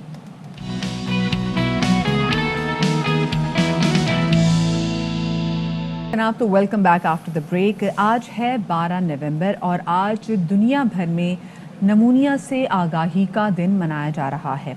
ऑलरेडी हमने पिछले 2 सालों इस कोविड की वजह से, जिसको शुरू में लोग फ्लू का नाम दे रहे थे, और ऑफ कोर्स एक फ्लू की टाइप है, लेकिन ऐसी टाइप है जो कि जानलेवा साबित होती है। हमने देखा किस तरीके से इस फ्लू के थ्रू, और ये जो पहले भी ऐसा इन्फ्लुएंजा आया था जिसने मिलियंस ऑफ लोगों की जान ले ली थी, तो उसने हमें हिला के रख दिया। एक तरफ एक बार फिर से फ्लू की डेफिनेशन चेंज कर दी, और उसके बाद अब जो नमूनिया जिसकी हम बात करने जा रहे हैं, और अगर आपको इस कंडीशन में नमूनिया हो जाए तो ये जानलेवा साबित हो सकते हैं। बिकॉज होता ये है कि कोविड हो या कोई भी सिलसिला, उसके अंदर आगे जाके जो मरहला आता है वो होता है ARDS का, एक्यूट रेस्पिरेटरी डिस्ट्रेस सिंड्रोम का, यानी कि जिसके अंदर आपके फेफड़े डैमेज होते हैं, वो मुतासर होते हैं, और उसके बाद जो मरीज़ है वो सर्वाइव नहीं कर पाता। अच्छा जी, अब चक्कर ये है कि नमूनिया होता क्या है? नमूनिया फेफड़ों में इन्फेक्शन को कहा जाता है, और एट टाइम्स एक फेफड़े में इन्फेक्शन होता है, एट टाइम्स दोनों साइड्स पे इन्फेक्शन होता है, और वो इन्फेक्शन बढ़ते बढ़ते उसमें फिर कई उसकी अलामात होती हैं। नज़ला ज़ुकाम तो बेसिक है, लेकिन उसके बाद खांसी, और खांसी के बाद फिर अगला मरहला आता है जब आपसे सांस नहीं लिया जाता, यानी कि you are gasping for air, लेकिन आप कुछ कर नहीं पाते। और सती जो वर्स्ट कंडीशन है वो हमने बच्चों में देखी है नमूनिया की, और जो बुजुर्ग अफराद है उनमें, क्योंकि अगर वो नमूनिया कैच कर लें तो उससे उनका रिकवर करना बहुत ज़्यादा मुश्किल होता है, क्योंकि वो आपके इम्यूनिटी के सिस्टम को ऐसे हिट करती है कि आपको हील करने में बहुत ज़्यादा टाइम लगता है। इसीलिए नमूनिया को किसी भी सूरत में, किसी भी हालत में नज़रअंदाज नहीं करनी चाहिए। जितना हो सके इस हवाले से बात करनी चाहिए। और आगे तो स्पेसिफिकली हम देख भी रहे हैं कि सर्दियों का मौसम आ रहा है, और मोस्टली सती लोगों को ये लगता है कि जो नमूनिया इंसानों को होता है वो सर्दी के मौसम में होता है, जबकि ऐसा नहीं है। नहीं जी, ऐसा बिल्कुल भी नहीं है। नमूनिया किसी भी मौसम में हो सकता है, बस एहतियात और ये चीज़ें बड़ी ज़रूरी हैं। और जाहिर है कि अगर किसी के अंदर कोई और भी बीमारियां मौजूद हैं, मिसाल के तौर पर ज़ियाबितस है, हार्ट पेशेंट्स हैं, तो उनके लिए ये और भी ख़तरनाक हो सकता है, क्योंकि ऑक्सीजन की कमी जब जिस्म में हो जाती है तो फिर आपको हार्ट अटैक भी हो सकता है, फिर आपकी दूसरी बीमारियां भी एलिवेट हो सकती हैं। तो एक कंबाइंड एक खतरा जो है और वो एक्सरे से भी मालूम हो सकता है। हमने स्पेसिफिकली देखा भी कि कोविड के टाइम में किस उस वक्त भी तरीके याद है वो से एक्सरे होता कोविड के टाइम में नमूनिया की वजह से बहुत सारे लोगों की डेथ हुई, क्योंकि जिस नहीं मदिया, तरीके एक और से चीज़ भी अपना- थी कि जब आपको याद है कि शुरू में कोविड टेस्टिंग इतनी आसानी से नहीं हाँ, हो रही थी, तो फिर डॉक्टर्स एट टाइम ये भी सजेस्ट करते थे कि आप जाके अपना चेस्ट एक्सरे करवा लें, जी, ताकि बिल्कुल। पता चले कि लंग्स में डैमेज है कि नहीं है। बिल्कुल बिल्कुल, यू आर एब्सोल्युटली राइट। तो यही बाद में देखा कि जो नमूनिया था वो बड़ा जानलेवा साबित हुआ कोविड के टाइम में। सो प्लीज़ अपना बहुत सारा ख्याल रखिएगा इस हवाले से, और अपनी खुराक को लेके आपने बड़ा पर्टिकुलर रहना है। कोशिश मैं करें भी कि कहने वाला सर्दियां था, आ रही शाद हैं। रहिएगा, आबाद रहिएगा, अल्लाह नहीं, हाफिज़। नहीं अपनी खुराक को लेके बड़ा पर्टिकुलर रहना जी। है। कहवे पिए, चाय यखनियाँ पिएं। पिएं और चाय पिएं। और हाँ। चाय तुम्हारे पास इतनी डिफरेंट किस्म की है, क्योंकि देखिए सर्दियाँ भी आने वाली, हमारे पास पिंक टी है, हमारे पास ग्रीन टी है, और बड़ी बड़ी मुख्तलिफ किस्म की हमारे पास चाय मौजूद हैं। लेकिन कबीर वाला में सत्य आपको पता है कि एक शख्स है जिनका 45 साल पुराना एक ढाबा है, जहाँ पे वो इतनी कमाल जबरदस्त फेंटी हुई चाय, असल चाय होती है वो जो फेंटी हुई हो, कमाल है वैसे वो। हाँ, वो टी बैग वाली तो बिल्कुल ही वो ऐसा है ना? लगता है कि आप ऐसे ही पी रहे हैं। टी बैग वाली से वो हाँ, मजा फेंटी नहीं हुई आता। चाय, उसके अंदर काढ़ी हुई चाय, बिल्कुल जी बिल्कुल। तो ऐसी ही चाय है। और खुर्रम शहजाद अपनी रिपोर्ट में हमें मजीद दिखाएंगे कि क्या ये नस्ल दर नस्ल सिलसिला चल रहा है या एक ही शख्स उसको ये चला रहा है। वो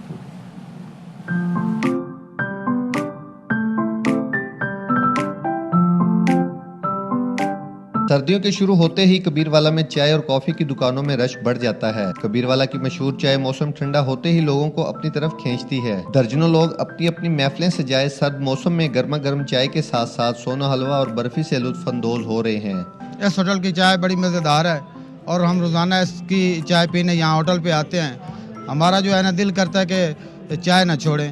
ज़हनी और जिस्मानी थकान को दूर करने के लिए मैं अक्सर दोस्तों के साथ यहाँ चाय पीने आता हूँ, और इस चाय की ख़ास बात यह है कि इसमें इलायची और खालिस दूध से चाय बनती है। दुकानदार का कहना है 45 साल से खालिस दूध की चाय बना रहे हैं। मियारी पत्ती और खालिस दूध की वजह से चाय की लज्जत लोगों को अपनी तरफ खींच लाती है। पहले ये काम मेरे वालिद साहब करते थे, अब मैं ये काम मैं कर रहा हूँ। और हम खालिस चाय बनाते हैं, इलायची का इस्तेमाल होता है और खालिस दूध पत्ती चाय बनाते हैं। कबीरवाला में ये गर्म चाय शहरियों की अव्वलीन तरजीह बनी हुई है। लोग ना सिर्फ यहाँ पर बैठकर पीते हैं बल्कि पार्सल करवा कर अपने घरों में भी ले जाते हैं। ठंडा ठार मौसम हो और दोस्तों की महफिल हो और साथ में मिल जाए अगर गर्मा गर्म एक कप चाय, तो महफिल का मजा दोबाला हो जाता है। कैमरामैन टीम के साथ खुर्रम शहजाद, ARY न्यूज़, कबीरवाला। खुर्रम भाई ने जो सुड़का मारा है ना, मेरे पास है नहीं, ये मैं भी करूंगी इस आर्या एक्जेक्टिव में, ये कसम से मेरे साथ मजा करते आ हैं। रहा देखिए है। ये बड़े मजे का चाय लगता है, सुड़ू के सही मजे। स्पेशली ये जो चाय को वो जो प्लेट में डाल के ना, फिर जो गरम गरम चाय को ठंडा करके ऐसे पीने का मजा आता है ना। हाँ। सॉरी ये पानी था, चाय नहीं थी, इसलिए मेरी सुड़ुक की आवाज ही मेरी निकल ब्लैक रही कॉफी थी, लेकिन कोई बात नहीं, ब्रेक लेते हैं, हम प्रैक्टिस करेंगे मीनवाइल।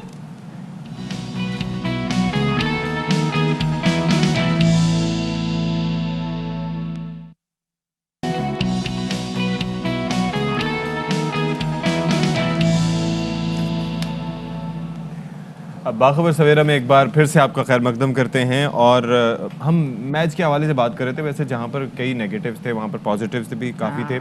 और हसन अली को हमने ओवरऑल जहाँ पर देखा कि लोगों ने तनकीद का निशाना बनाया जब उन्होंने कैच ड्रॉप किया था, वहाँ पर अच्छी बात ये थी कि शोएब मलिक फ़ौरन उनके पास गए और उन्होंने सपोर्ट किया उनको। और अगर आप ट्विटर पर भी देखें, सोशल मीडिया ऐप्स पे देखें, तो वहाँ पर भी हमने देखा कि शाहीन इस बात पर परेशान नजर आए कि हसन अली को बहुत ज़्यादा परेशानी का सामना करना पड़ेगा, बैकलैश आएगा। हमने देखा भी और कल आया भी, लेकिन ये है कि we have to support our team, क्योंकि पूरे कोई ऐसा टूर्नामेंट होता है जिसमें जो बॉलर होता है या प्लेयर होता है वो ऑफ कलर होता है, वो अपनी फॉर्म में नहीं होता। पूरे इस जो T20 वर्ल्ड कप था उसमें हसन अली फॉर्म में नजर नहीं आए। तो ऐसे में यह है कि कॉन्फिडेंस बिल्डिंग के साथ साथ थोड़ा सा रेस्ट भी देना चाहिए, ताकि इस तरीके से जो हमारे प्लेयर्स हैं वो ना हो, फटीग ना हो। और आपने बात बहुत अच्छी की, कल बड़ी ज़बरदस्त एक मिसाल कायम की। कल हमने देखा कि कल डिफरेंट किस्म के लोग होते हैं। एक वो जो कि मुसलसल जो है वो तनकीद किए जा रहे थे। ठीक है, आपको तनकीद करनी है, आप डिसहार्टन हैं, बट तनकीद करते हुए अपने लफ्ज़ों को जो चुनाव हुआ ना वो देख के करें कि आप कौन से अल्फाज इस्तेमाल करें। दूसरी जानिब ने देखा कि शोएब मलिक जैसे लोग भी थे जो कि फ़ौरन आकर उनको बकअप भी कर रहे थे, क्योंकि देखें जो मैदान में होता है ना उसी को मालूम होता है कि क्या चीज़ हो गई है। मतलब अगर हम यहाँ पे बैठे हैं तो हमें पता है कि क्या क्या चीज़ें जब गलत हो जाती हैं तो ऐसी क्या चीज़ हुई थी, लेकिन जब वो खेल रहे होते हैं तो ये वही जानते हैं कि एग्जैक्टली क्या जो हमारे जो इस तरह के एक्सपर्ट्स हैं जो कि अभी ग्राउंड से बाहर हैं उनको भी ख्याल करना चाहिए। और जो हमारे कीबोर्ड वॉरियर्स हैं जो कि सोशल मीडिया यूज़ करते हैं, तो उनको भी एहतियात का दामन हाथ से नहीं छोड़ना चाहिए। वजह उसकी ये है कि खिलाड़ी तो हमारे ही है ना, और ऑब्वियसली आपको सेमीफाइनल तक पहुंचा दिया। इंडिया, द माइटी इंडिया, वो सेमीफाइनल खेलने से भी वो रहे, तो इस वक्त उनका भी वो कह रहे हैं कि जी हमसे तो एक ज़्यादा मैच खेल लिया। भाई आपसे एक ज़्यादा मैच खेल लिया, लेकिन आप तो इतनी बड़ी टीम हो, आप तो आईपीएल भी खेलते हो, आपका बोर्ड इतना पावरफुल है और आपके क्रिकेटर्स के नाम दुनिया जानती है, और उसके बावजूद आपने क्या किया? यस, अब मैं देख रही थी कल इंडियन जो बहुत सारे वजीमत ट्विटर मिटा पे रहे हम इतना ट्रोल कर रहे थे कि जी क्या हो गया आपके साथ, आप तो बड़ा सेलिब्रेट कर रहे थे, तो अब बताएं अब कहाँ गया। तो भैया एटलीस्ट हम सेमीफाइनल तक पहुंचे और हम बहुत अच्छे नाकाबिले शिकस्त चलते हुए हम सेमीफाइनल तक पहुंचे। हमने खेला भी और हम किसी अच्छी बड़ी टीम से हारे। अक्टूबर में हराएंगे जी ऑस्ट्रेलिया को इंशाल्लाह। अब जरा टॉप स्टोरीज पे नजर आए।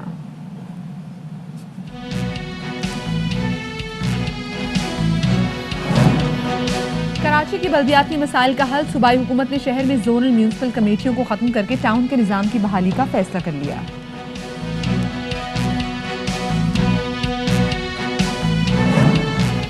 इस्लामाबाद में अफगानिस्तान के लिए ट्राइका प्लस इजलास का पहला दिन।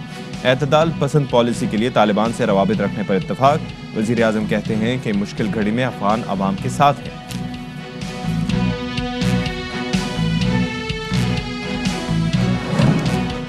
और खैबर पख्तूनख्वा के इलाके मोहम्मद में इल्म की रोशनी फैलाने का आज़म। नजीबुल्लाह आला तालीम के साथ साथ निजी काविश से एक बड़ी लाइब्रेरी भी कायम करती।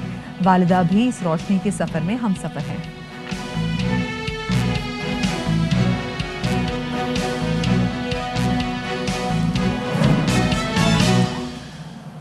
अच्छा जी, अब ज़रा शहर के मसाइल की बात कर लेते हैं। और शहर कौन सा है? वो है शहर कायद कराची, पाकिस्तान का सबसे बड़ा शहर, 70% से ज़्यादा रेवेन्यू जनरेटर, मिनी पाकिस्तान भी जिसे कहा जाता है। लेकिन मसाइल यहाँ पर ऐसे हैं कि वो बेशुमार हैं, और इस शहर की दावेदार तो हर जमात बन जाती है, लेकिन जब मसाइल के हल की बात होती है या किस्मत बदलने का होता है, तो वो किसी किसी को ख्याल किसी को ही आता है। बिल्कुल, खासतौर पर उन लोगों को आता है जो इख्तिदार में नहीं होते।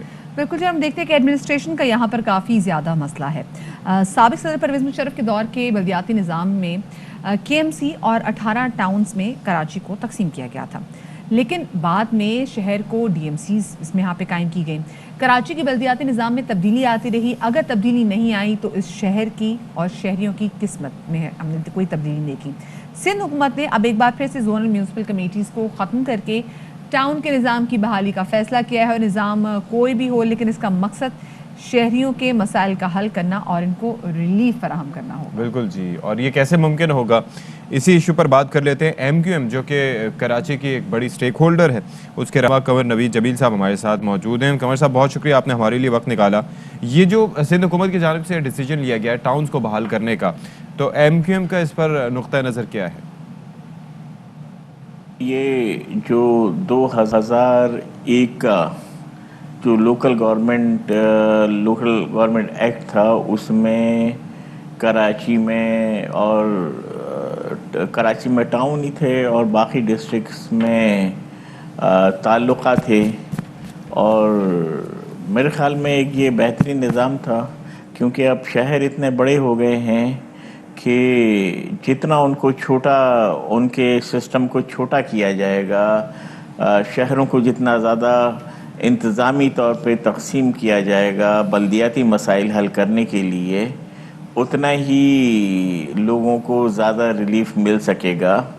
तो पीपल्स पार्टी के जो अपना सिंध हुकूमत के जो मिनिस्टर लोकल गवर्नमेंट हैं, उन्होंने एमक्यूएम को भी एक ख़त लिखा था और उसमें हमसे भी तजावीज़ मांगी थी, और उन्होंने ये कहा, उसमें लिखा था कि ये मैं अपनी आला क़यादत की हिदायत पर ये ख़त लिख रहा हूँ। तो चूँकि हमने पहले ही एक लोकल गवर्नमेंट के हवाले से एक बिल सिंध असम्बली में जमा कराया हुआ है, तो हमने उसकी कॉपी अपने एमपीएस को भेजा था कि उनको दे दें और उनसे डिस्कस भी कर लें। तो वो कॉपी उनके पास पहुंच गई थी।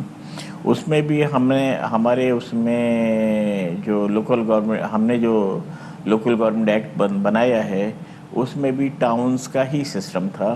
तो मेरे ख्याल में ये काफ़ी मुनासिब सिस्टम है कि जितने छोटे टाउन्स होंगे और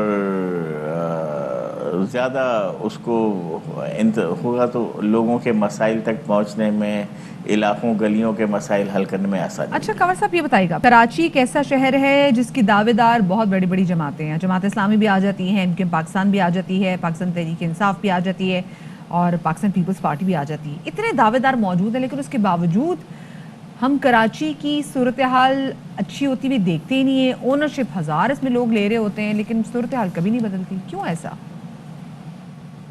कराची पे हमें तो खैर बड़ा इस बात का अफसोस भी है और शिकायत भी है कि कराची में बड़ी अक्सरियत में वो लोग रहते हैं, उनकी औलादें रहती हैं जिन्होंने पाकिस्तान बनाने के लिए लाखों जानों की कुर्बानी दी और जब से पाकिस्तान बनाए 70 सालों से अपने जेब से टैक्स अदा कर कर पूरे पाकिस्तान को चला रहे हैं।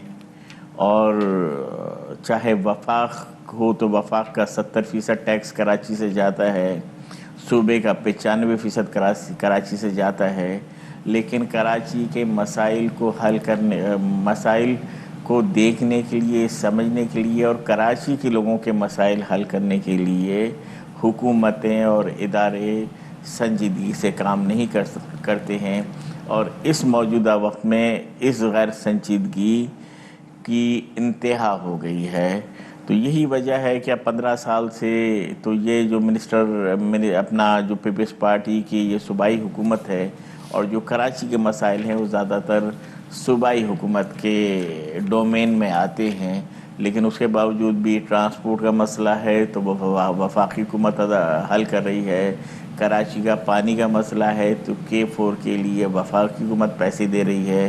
तो ये उसकी वजह यह है कि MQM इसीलिए एक और सूबे का मुतालबा करती रही है कि ताकि कराची के मसाइल को हल किया जा सके। बहुत शुक्रिया जी, कमरी जमील साहब हमारे साथ मौजूद थे। और जाहिर है कि कराची के मसाइल जो हैं वो इतने हैं और जिस तरह से आप बात करते हैं कि दावेदार बहुत हैं लेकिन ओन कोई नहीं करता, ओनरशिप नहीं आती। अच्छा, इसके अंदर से बातें की जाती हैं, फिर कहा जाता है कि इख्तिदार है लेकिन इख्तियार नहीं। तो इस तरह के दावे हर जमात की जानिब से किए जाते हैं। एक मसला ये भी है, फर्ज करें जैसे इस टेबल की जिम्मेदारी जो है वो वो आपकी है, नीचे सफाई की जिम्मेदारी ठीक है मेरी है, जो नीचे जो फर्स्ट अटैच है उसकी जिम्मेदारी किसी और की। तो मसला ये भी कि जब एक चीज की इतनी जिम्मेदारियां बढ़ जाती है, मतलब सड़क बनाने की जिम्मेदारी किसी और की, गटर की जिम्मेदारी किसी और की, फलाने की जिम्मेदारी किसी और की, और कोऑर्डिनेशन नहीं है। कोऑर्डिनेशन तो मिसाल के तौर पर होगा क्या कि ये फर्श है, हाँ। आपकी मेरे साथ कोऑर्डिनेशन नहीं है, हाँ। आपने पहले फर्श साफ कर दिया, हाँ उसके बाद मैंने उठा के यहाँ से जो है वो कचरा नीचे फेंक दिया, ठीक है। तो दिस इज व्हाट हैपेंस। जी बिल्कुल, मतलब आपने नई टेबल लगाई और मेरे को नहीं जी मेरी तो सड़क नहीं बननी थी, मैं तो जरा पहले इसको सेट करूंगी। तो आप देखें होता क्या है, जो बिजली की लाइंस, जो पानी की लाइंस, जो गैस की लाइंस, सड़क बनने के बाद लोगों को ख्याल आता है कि ये भी बिजली। जी बिल्कुल, तो ये कोऑर्डिनेशन के मसाइल भी ना वो बहुत ज़्यादा हैं कराची के, इसी वजह से जो है हम देखते हैं कि हमारी मुश्किलात हल होने का नाम ही नहीं लेती। खैर जी, ज़रा आगे बढ़ते हैं और आगे बढ़ते हुए हम बात करेंगे जनाब साबका कबायली ज़िला मोमन के हवाले से, जिसके नौजवान जो हैं, बल्कि अभी हम आगे चल के बात करेंगे। जाहिर है कि वो बड़ी अच्छी बात है कि इल्म की रोशनी और हुनर किस तरह से आगे फैलाया जा रहा है और लाइब्रेरी का काम कैसे हुआ है। लेकिन फिलहाल हम बात कर लेते हैं अफगानिस्तान की सिचुएशन की और किस तरीके से पाकिस्तान को इफेक्ट करी और पाकिस्तान अफगानिस्तान में बेहतरी के लिए क्या किरदार अदा कर रहा है। तो अभी हम आपको बता रहे हैं कि अफगानिस्तान के वफ्द ने पाकिस्तान का दौरा करने जा रहा है और दौरा कर चुका है और गुज़िश्ता रोज़ इस्लामाबाद में अफगानिस्तान के लिए 2 रोज़ा एक ट्राइका प्लस इजलास हुआ और आप देख सकते हैं कि इस इजलास में जो शुरका थे उन्होंने इंसानी बहरान और पनाह गुज़ीनों की नई लहर के इम्कानात पर तशवीश का इजहार किया है, क्योंकि जो वहाँ पर सिचुएशन है अफगानिस्तान में दैट इज़ क्वाइट कंसर्निंग। बहुत ज़्यादा परेशान कुन सिचुएशन है, जिस तरीके से दूसरी करेंसीज़ पे पाबंदी वहाँ पर लगाई गई है, जिस तरीके से लोगों की हालत जार है, लोग अपने बच्चों तक को फ़रोख्त करने पर वहाँ पर मजबूर हो गए। मदिया, बहुत अलार्मिंग स्टोरीज वहाँ से सामने आ रही हैं और इसके मुआशी बहरान वहाँ पे जो है वो जन्म ले रहा है, एक इंसानी अलमिया जो है वो वहाँ पर हमने देखा है कि सामने आ रहा है। और दूसरी जानिब ऐसा लग रहा है कि अभी भी अफगानिस्तान के एक्सेप्टेबिलिटी के इश्यूज़ हैं, तो क्या असरात हो सकते हैं इस हवाले से बात करेंगे। हमारे साथ मौजूद हैं हुमा बकई साहिबा, उनको शामिल गुफ्तगू करेंगे। अस्सलाम वालेकुम हुमा बकई साहिबा, बहुत शुक्रिया आपका कि आपने बाखबर सवेरा को वक्त दिया। हुमा साहिबा, जो इस वक्त हम करंटली अफगानिस्तान में सिचुएशन देख रहे हैं, एक मुआशी बहरान है जिसकी वजह से एक हम इंसानी अलमिया भी वहाँ पे जो कंडीशन है वो सूरत हाल वो भी देख रहे हैं, और दूसरी जानिब से हम देख रहे हैं कि दुनिया अफगानिस्तान को कॉर्नर करने की मुसलसल कोशिश कर रही है। अफगानिस्तान की एक्सेप्टेबिलिटी का भी इशू बहुत आ रहा है, तो क्या लगता है आपको कि क्या असरात हो सकते हैं इसके अफगानिस्तान पर? मैं नहीं समझती कि दुनिया ने तन्हा छोड़ा है, क्योंकि जो इंडिपेंडेंट इदारे हैं जैसे वर्ल्ड फूड प्रोग्राम है या यूनाइटेड नेशंस है, उन्होंने ही ये रिपोर्ट दुनिया के सामने रखी है कि जी वहाँ पर एक ह्यूमन कैटास्ट्रफी अनफोल्ड हो रही है।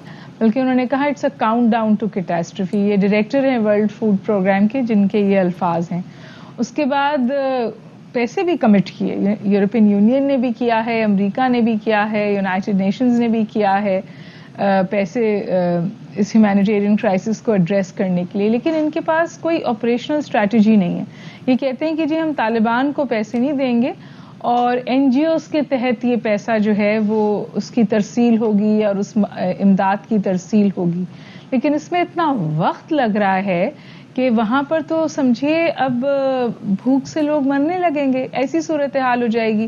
क्योंकि इन्हीं के जरीदे हैं जो रिपोर्ट कर रहे हैं कि वहाँ अपने बच्चे लोग बेच रहे हैं, अपना सामान लेके सड़कों पर खड़े हैं कि कोई वो अमलाक खरीद ले ताकि वो 2 वक्त की रोटी अफोर्ड कर सकें। फिर अफगान तालिबान जो हैं उन्होंने, क्योंकि उनके पास कोई कैश फ्लोज नहीं है, उनके पैसे पे आप रोक दिया है। IMF ने भी उनका पैसा जो अफगानियों का पैसा है वो IMF ने भी फ्रीज कर दिया है और अमेरिका ने भी फ्रीज कर दिया है। मतलब ये मैं इमदाद की बात नहीं कर रही, मैं दोबारा क्लैरिफाई कर दूं, ये अफगानियों का अपना पैसा है जो वो तालिबान को देना नहीं चाहते। नतीजतन वहाँ इंस्टीट्यूशनल कोलैप्स है, तनख्वाहें देने को पैसे नहीं है। तो बेचारे तो मैं नहीं कहना चाहती, लेकिन बहरहाल जो तालिबान है वो क्या करें। उन्होंने एक food for work programme introduce किया है अब, यानी उजरत के तौर पे गेहूं दिया जाएगा, लेकिन ये सस्टेनेबल तो नहीं है।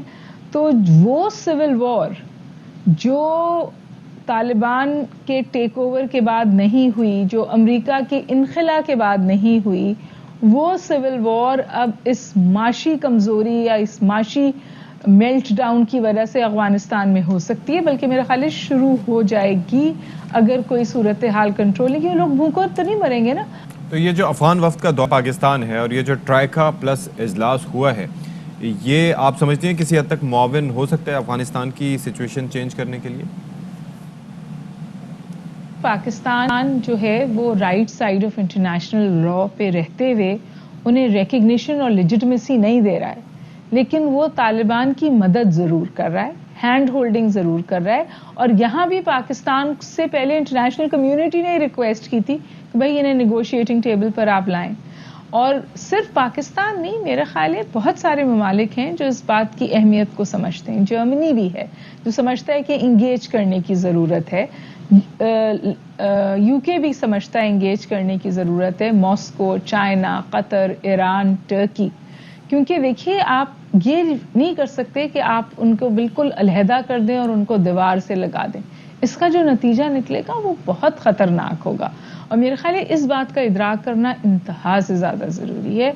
हमें तालिबान की भी हैंड होल्डिंग करनी है, मेंटोरिंग करनी है, ताकि हम उनको on the right side of international law ले आएँ, कुजा इसके कि हम उन्हें दीवार से लगा दें और अफगानिस्तान में खाना जंगी हो जाए और सूरत हाल इतनी बिगड़ जाए कि फिर संभालना मुश्किल हो जाए। सही। अच्छा, चीन अगर हम देखें तो बहुत पावरफुल है, बहुत स्ट्रॉन्ग है, खत्ते में इसका एक अहम किरदार भी है। सो आपको नहीं लगता कि चीन को भी आगे बढ़कर अफगानिस्तान की कहीं ना कहीं तरीके से हेल्प करनी चाहिए ताकि वो एक इंसानी अलमिया से बच सके? चीन बहुत कॉशियस मुल्क है और वो उस तरह की प्रोएक्टिव डिप्लोमेसी नहीं करता जो आपने दीगर सुपर पावर्स को करते हुए देखा है। तो अगर आपके सवाल का मतलब ये है कि क्या चीन सोवियत यूनियन की तरह या ब्रिट्स की तरह या अमेरिकन्स की तरह अफ़गानिस्तान में दाखिल होके सिक्योरिटी इंश्योर करेगा, तो मैं नहीं समझती ऐसा होगा। हाँ, चीन ने अहम किरदार अदा किया है कि हसूल अमन हो जाए अफ़गानिस्तान में, और वो आज भी इकोनॉमिक पिच पर आकर अफ़गानिस्तान की मदद करना चाहता है। लेकिन जो ग्राउंड पे सिक्योरिटी है उसके लिए वो चाहता है कि गारंटर्स तालिबान के अंदर से हों, मतलब या तो तालिबान वो सिक्योरिटी प्रोवाइड करें या अफ़गान्स वो सिक्योरिटी प्रोवाइड करें। मेरा नहीं ख्याल कि पूरी दुनिया में इस वक्त कोई भी मुल्क है जो अफ़गानिस्तान के अंदर आकर अमन कायम करना चाहता है, क्योंकि हमने देखा कि अमेरिका जैसा बहुत बड़ा मुल्क बेतहाशा ताकत और पैसे के इस्तेमाल के बावजूद हसूल अमन में नाकाम रहा वहाँ। हुमा साहिबा, अब ज़रा ये बताइए, आपने तस्करा किया अफगानिस्तान में कि वो सिचुएशन जो अमेरिका के जाने के बाद नहीं हुई थी वो अब बनती दिखाई दे रही है, सिविल वॉर की सी कैफियत हो सकती है। तो अगर यही सूरत हाल बेहतर ना हुई तो आप समझती हैं कि दहशत गर्दी का भी एक खदशा मौजूद है, वो भी जन्म ले सकती है? जी बिल्कुल ले सकती है। स्पॉयलर्स अभी भी फाल हो गए हैं। आपने देखा कि ISIS के हमलों में तेज़ी आई है। मसाजिद पे हमले उन्होंने करना शुरू किए, फिर और जगहों पे हमले करना शुरू किए, जिम्मेदारी भी ली उसकी। और फिर देखिए ना कि जिस एंटिटी ने इस वक्त अफ़गानिस्तान में ऑर्डर कायम रखा हुआ है वो तालिबान है। अगर आप तालिबान को इस कदर कमज़ोर कर देंगे कि वो ऑर्डर कायम नहीं रखेंगे तो फिर जाहिर है कि ऐसे तमाम जो ग्रुप्स हैं जो ज़मीन ढूंढते हैं इस तरह के काम करने के लिए, उनको अफ़गानिस्तान बहुत फ़ाल लगेगा। और हमें ये भी पता है कि ख़ित्ते की सूरत हाल ऐसी है कि कुछ ममालिक भी स्पॉयलर्स का किरदार अदा करते हैं। तो आप इन सब को इजाज़त देंगे, रास्ता देंगे कि वो एक बार फिर अफ़गानिस्तान की ज़मीन इस्तेमाल करें ख़ित्ते में अमन को ख़राब करने के लिए और शायद दुनिया में भी।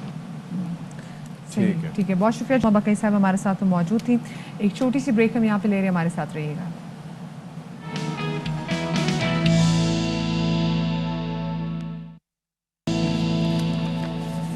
जी जनाब, तो welcome back after the break. अब हम ज़रा बात करेंगे एक ऐसे शख्स के हवाले से जिसने एक ऐसे एरिया में इल्म की शमा रोशन की हुई है, जिस एरिया ने बहुत ज़्यादा दहशतगर्दी भी फेस की हुई है, सफ़र किया है। बिल्कुल। हम बात कर रहे हैं मोमिन एजेंसी में एक ऐसी लाइब्रेरी की जो कि इल्म की शमा रोशन किए हुए है, और ये लाइब्रेरी जनाब खोली है नजीबुल्लाह ने।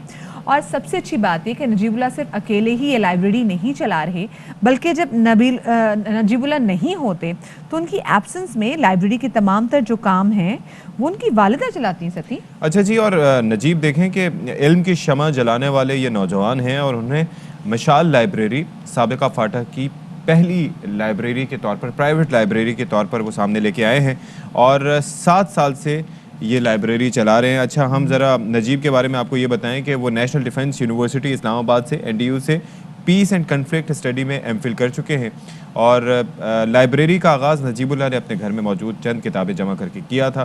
खैर, बाकी जो गुफ्तगू हुआ है हम ज़ाहिर है उनसे ही कर लेते हैं, और वो हमारे साथ इस वक्त मौजूद भी हैं। तो बहुत शुक्रिया नजीब, आपने हमारे लिए वक्त निकाला, और ज़ाहिर है कि बड़ी एक सराहने वाली बात है कि किस तरीके से आपने लाइब्रेरी का क़याम किया और किस तरीके से आप एक इल्म की शमा को न सिर्फ रोशन कर रहे हैं बल्कि उसको फैला भी रहे हैं। तो ये कैसे आपको ख्याल आया कि किताबें हम भी ले लेते हैं लेकिन हम उसको घर में रख लेते हैं और जिससे लिए होते हैं उसको भी वापस नहीं करते, और आप किताबें जमा करके फिर उसके बाद उसको बढ़ा भी रहे हैं, लोगों को इल्म भी दे रहे हैं? बहुत बहुत शुक्रिया मुझे इनवाइट करने का अपने प्रोग्राम में। जी, जो मशाल लाइब्रेरी का ख्याल था तो वो जो हमारी हिस्ट्री फाइनेंशियल जो बैक वो है तो उसी से वो क्या आया था, और कुछ किताबें मतलब गवर्नमेंट तो हमें स्कूल तक मैट्रिक तक देती रही है वहाँ पर KPK में, और ट्राइबल डिस्ट्रिक्ट्स जो अभी मर्ज हो चुके हैं साबिका फाटा में। लेकिन फिर जो FEC का टाइम था तो उस टाइम किताबें ख़ुद ख़रीदनी पड़ती, और हम गवर्नमेंट स्कूलों के पढ़े हुए तो इतना वो फाइनेंशियल स्टेटस भी अच्छा नहीं था। तो उस वजह से मुझे ये ख्याल आया, क्योंकि मैं पेशावर में गया किताबें लेने अपनी FEC वगैरह की नोट्स वगैरह, तो जनरल किताबें भी मुझे पसंद आ गई, लेकिन अनफॉर्चुनेटली कुछ कराया, और जो ये भी था कि कुछ किताबें मैं अगर वापस कर लूँ तो मुझे कितना बचेगा ताकि मैं वो 3-4 किताबें ख़रीद सकूँ, लेकिन अनफॉर्चुनेटली मैं वो ख़रीद नहीं सका तो उस टाइम। बाकी जो घर में बड़े भाई वगैरह है तो उनकी किताबें थी, वो भी उनकी करिकुलम जो हायर स्टडीज़ की थी। तो फिर मैं एक दिन वैसे ये सोच लिया कि क्यों नहीं ये किताबें, लोग अक्सर ये भी होते हैं हमारे इलाके में यहाँ पर कि कोई किताब लेके जाए, चाहे पढ़े या ना पढ़े, लेकिन वो वापस नहीं करता। तो वो किताबें वैसे ज़ाया हो रही थी, तो मैंने सोचा ये कि क्यों नहीं ये किताबें घर में पड़े रहने की बजाय इसको पूरी सोसाइटी के लिए कारआमद लाऊं, और ताकि इससे ये पूरा माशरा मुस्तफ़ीद हो सके। तो वो कुल मिला के 150 किताबें वो बन गई थी। जबरदस्त। तो अच्छा नजीब, ये बताइएगा, भी देखिए एक ऐसा एरिया, बड़ा पसमानदा इलाका भी है, उसमें बड़ी दहशतगर्दी यहाँ के रहने वाले लोगों ने वो उसको सफ़र भी किया हुआ है। तो यहाँ पे तो जब स्कूल्स भी खुलते हैं, कॉलेजेस भी खुलते हैं, तो वहाँ पर भी हम जो तादाद है ना लोगों की कम ही देखते हैं। लोग बड़ा डरते हैं, घबराते हैं, जिन्होंने कुछ देखा होता है।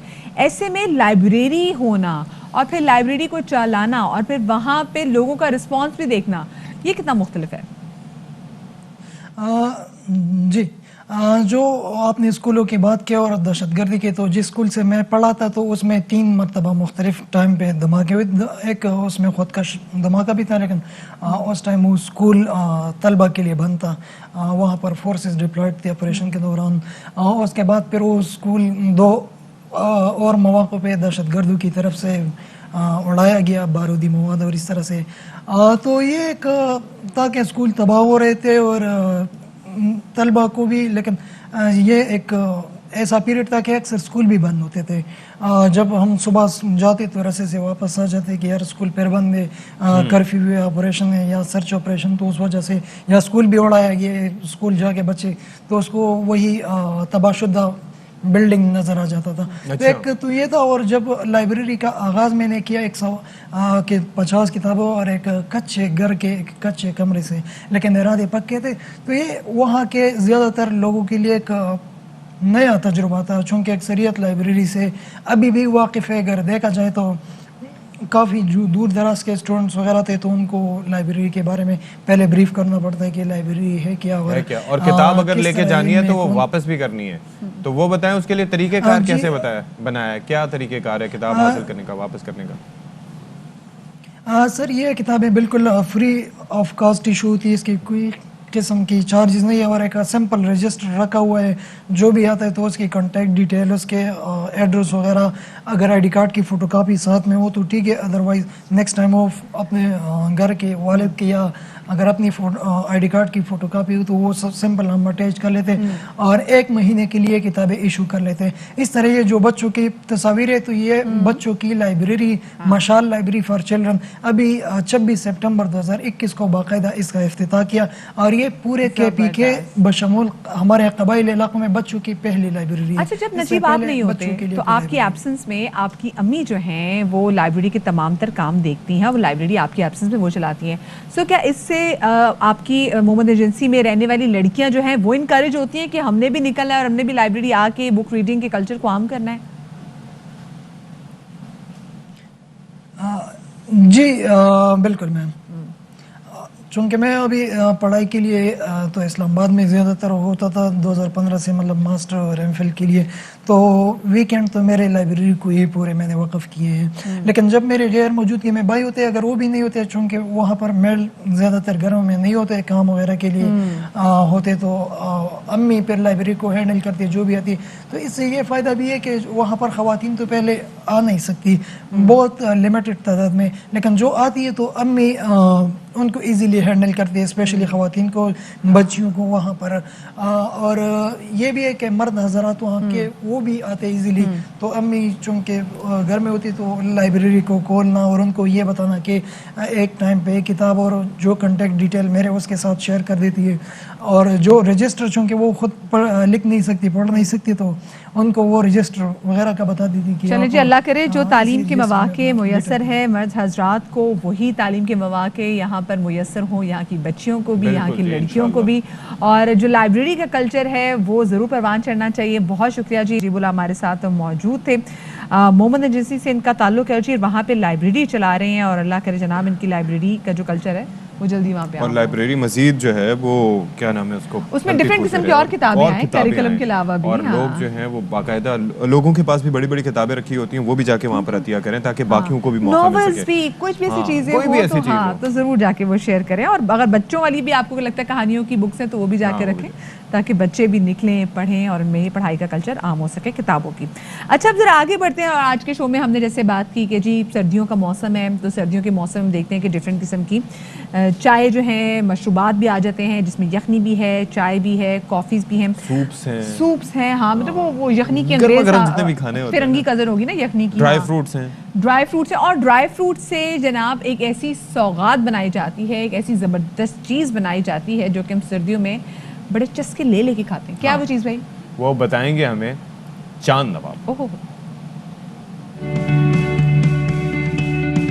कराची में सर्दी शुरू होते ही गर्मा गर्म गुड़ पापड़ी और मूंगफली से और गुड़ से लाई तैयार की जाती है।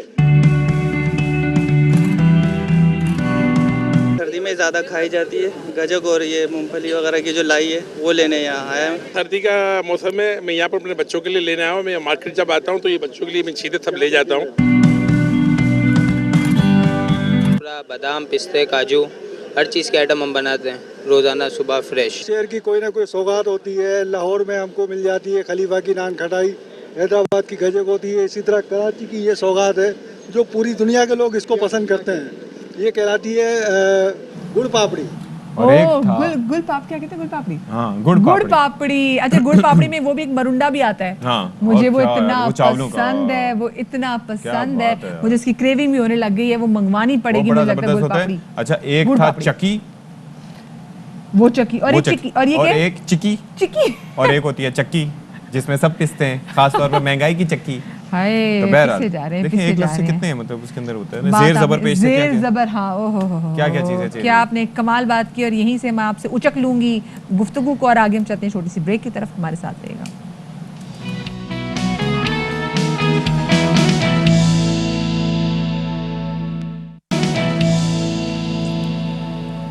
Welcome back. अभी आपको हम फिर खबर देते चले इस्लामाबाद से कि स्पीकर कौमी असम्बली असद कैसर ने अपोजिशन लीडर शहबाज शरीफ को ख़त लिखा है जिसका मतन है कि अपोजिशन और हुकूमत को वसीतर कौमी मफाद को मद्देनज़र रखना होगा। स्पीकर कौमी असम्बली मुश्तरका मुफादात की अहम इस्लाहात पर इतफाक़ के लिए आगे बढ़ना चाहिए, ये कहना था स्पीकर कौमी असम्बली असद कैसर का। साथ में उनका ये भी कहना था कि इलेक्शन तरमीमी बिल 2021 समेत मुख्तलिफ बिल्स पर दोबारा मुशावरत शुरू की जाए। अजहर फारूक हमें मज़ीद तफसीलात देंगे, बताइएगा इससे मुतालिक स्पीकर साहब ने क्या कहा। जिस स्पीकर कौमी असम्बली का आपने इस खत में मजीद ये कहना था कि मुख्तलिफ बिल जो हैं वो पेंडिंग हैं और इसलिए ये चाहिए कि अपोजिशन अपना किरदार अदा करे और हुकूमत के साथ मिलकर जो स्पीकर कमेटी तश्कील दी गई थी और उस कमेटी के फोरम पर इन तमाम बिलों को लाया जाए ताकि इत्तेफाक की राय पैदा किया जा सके।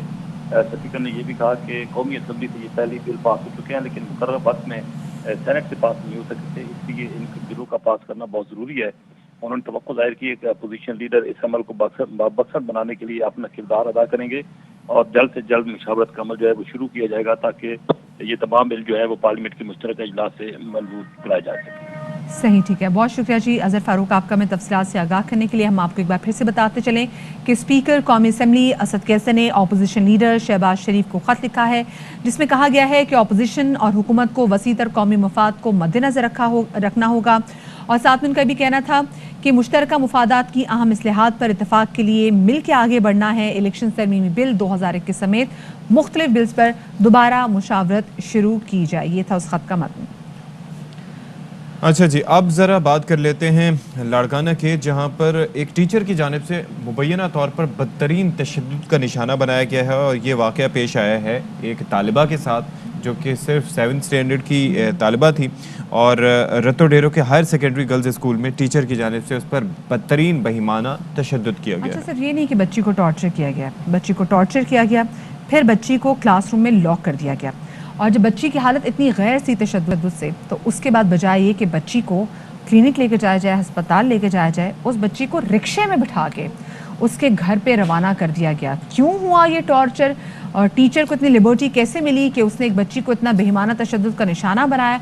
हमारे नुमाइंदे बाबू इकबाल हमारे साथ मौजूद हैं। बाबू, ये बताएगा कि ये अफसोसनाक वाक़या क्यों कर पेश आया?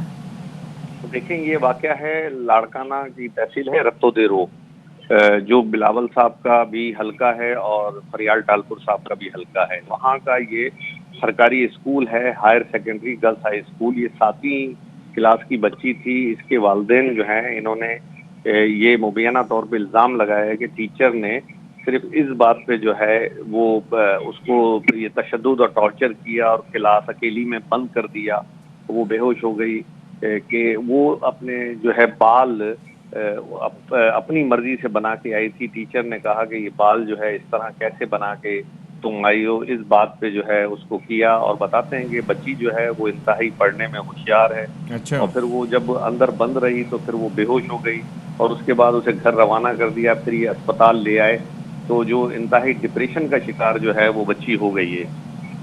और तो अभी तक वो हॉस्पिटल में है, ना FIR दर्ज हुई है, ना ही कोई FIR क्यों नहीं दर्ज हुई?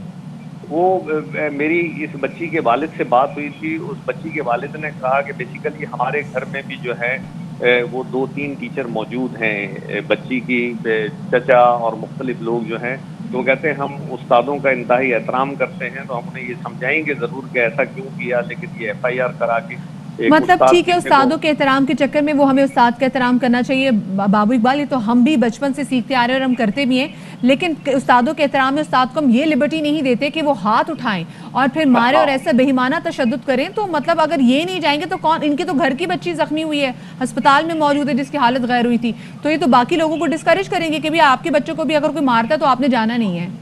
हाँ, लेकिन वो कह रहे थे कि अभी हम ये डिसाइड कर रहे हैं, थोड़ा सा सर्टिफिकेट भी जो है अस्पताल का मिल जाए, डिप्रेशन का और ये बेहोशी का तो बताया है। अभी उसे रखा हुआ है अस्पताल में, आज डिस्चार्ज करते हैं या अभी मजीद ज़रूरत है, जब तक वो सही नहीं होती तो घर में भी उसका इलाज जारी होगा। और स्कूल इंतज़ामिया के लिए उन्होंने ज़रूर कहा था कि हम उन्हें जो है ये एप्लीकेशन देंगे ताकि वो इस बात की इंक्वायरी करें और इस बात को जाने, एविडेंस कलेक्ट करके कि वाकई उस टीचर ने इतनी बड़ी ज्यादती की है और इस मामूली बात की वजह से। इनिशियल मेडिकल रिपोर्ट आई है इस बच्ची की, जी, उससे क्या चीजें सामने आई हैं?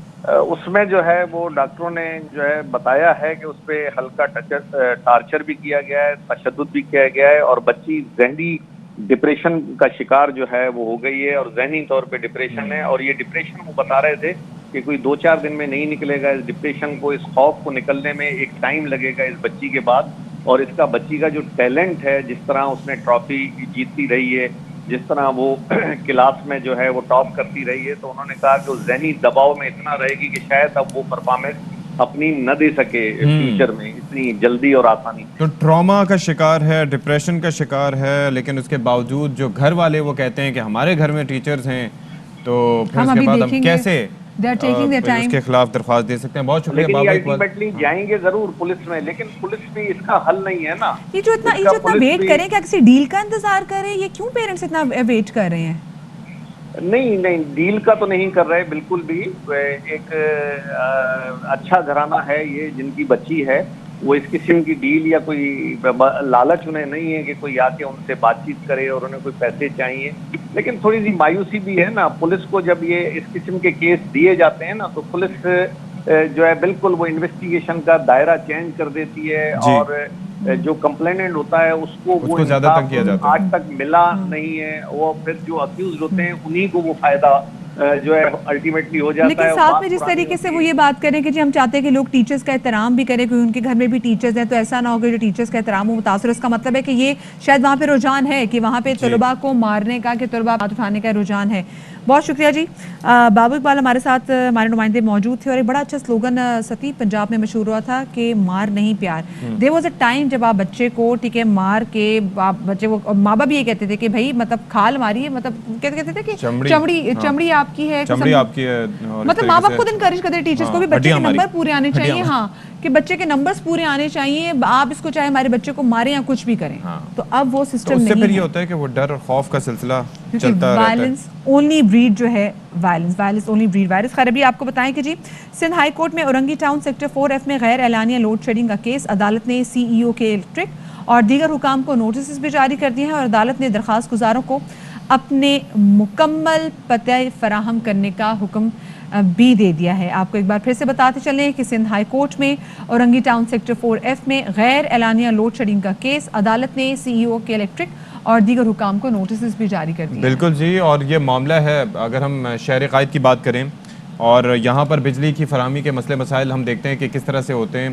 गैर एलानिया लोड शेडिंग भी होती है, ओवर बिलिंग भी होती है, बिजली के नरखों में इजाफा भी होता है और बिजली दस्तयाब भी नहीं होती, और उसके साथ साथ जो है हम देखते हैं कि किस तरीके से वोल्टेज में अप एंड डाउन होता है। चलिए जी, वैसे हमारी कोशिश थी कि आज हफ्ते का आखिरी दिन है तो आपको अच्छा खासा एंटरटेन करें। क्रिकेट की तो हमने बात की, क्रिकेट से हम एंटरटेन होते हैं। संडे को इंशाल्लाह फाइनल हो जा रहा है, तो अल्लाह करे मे द बेस्ट टीम विन।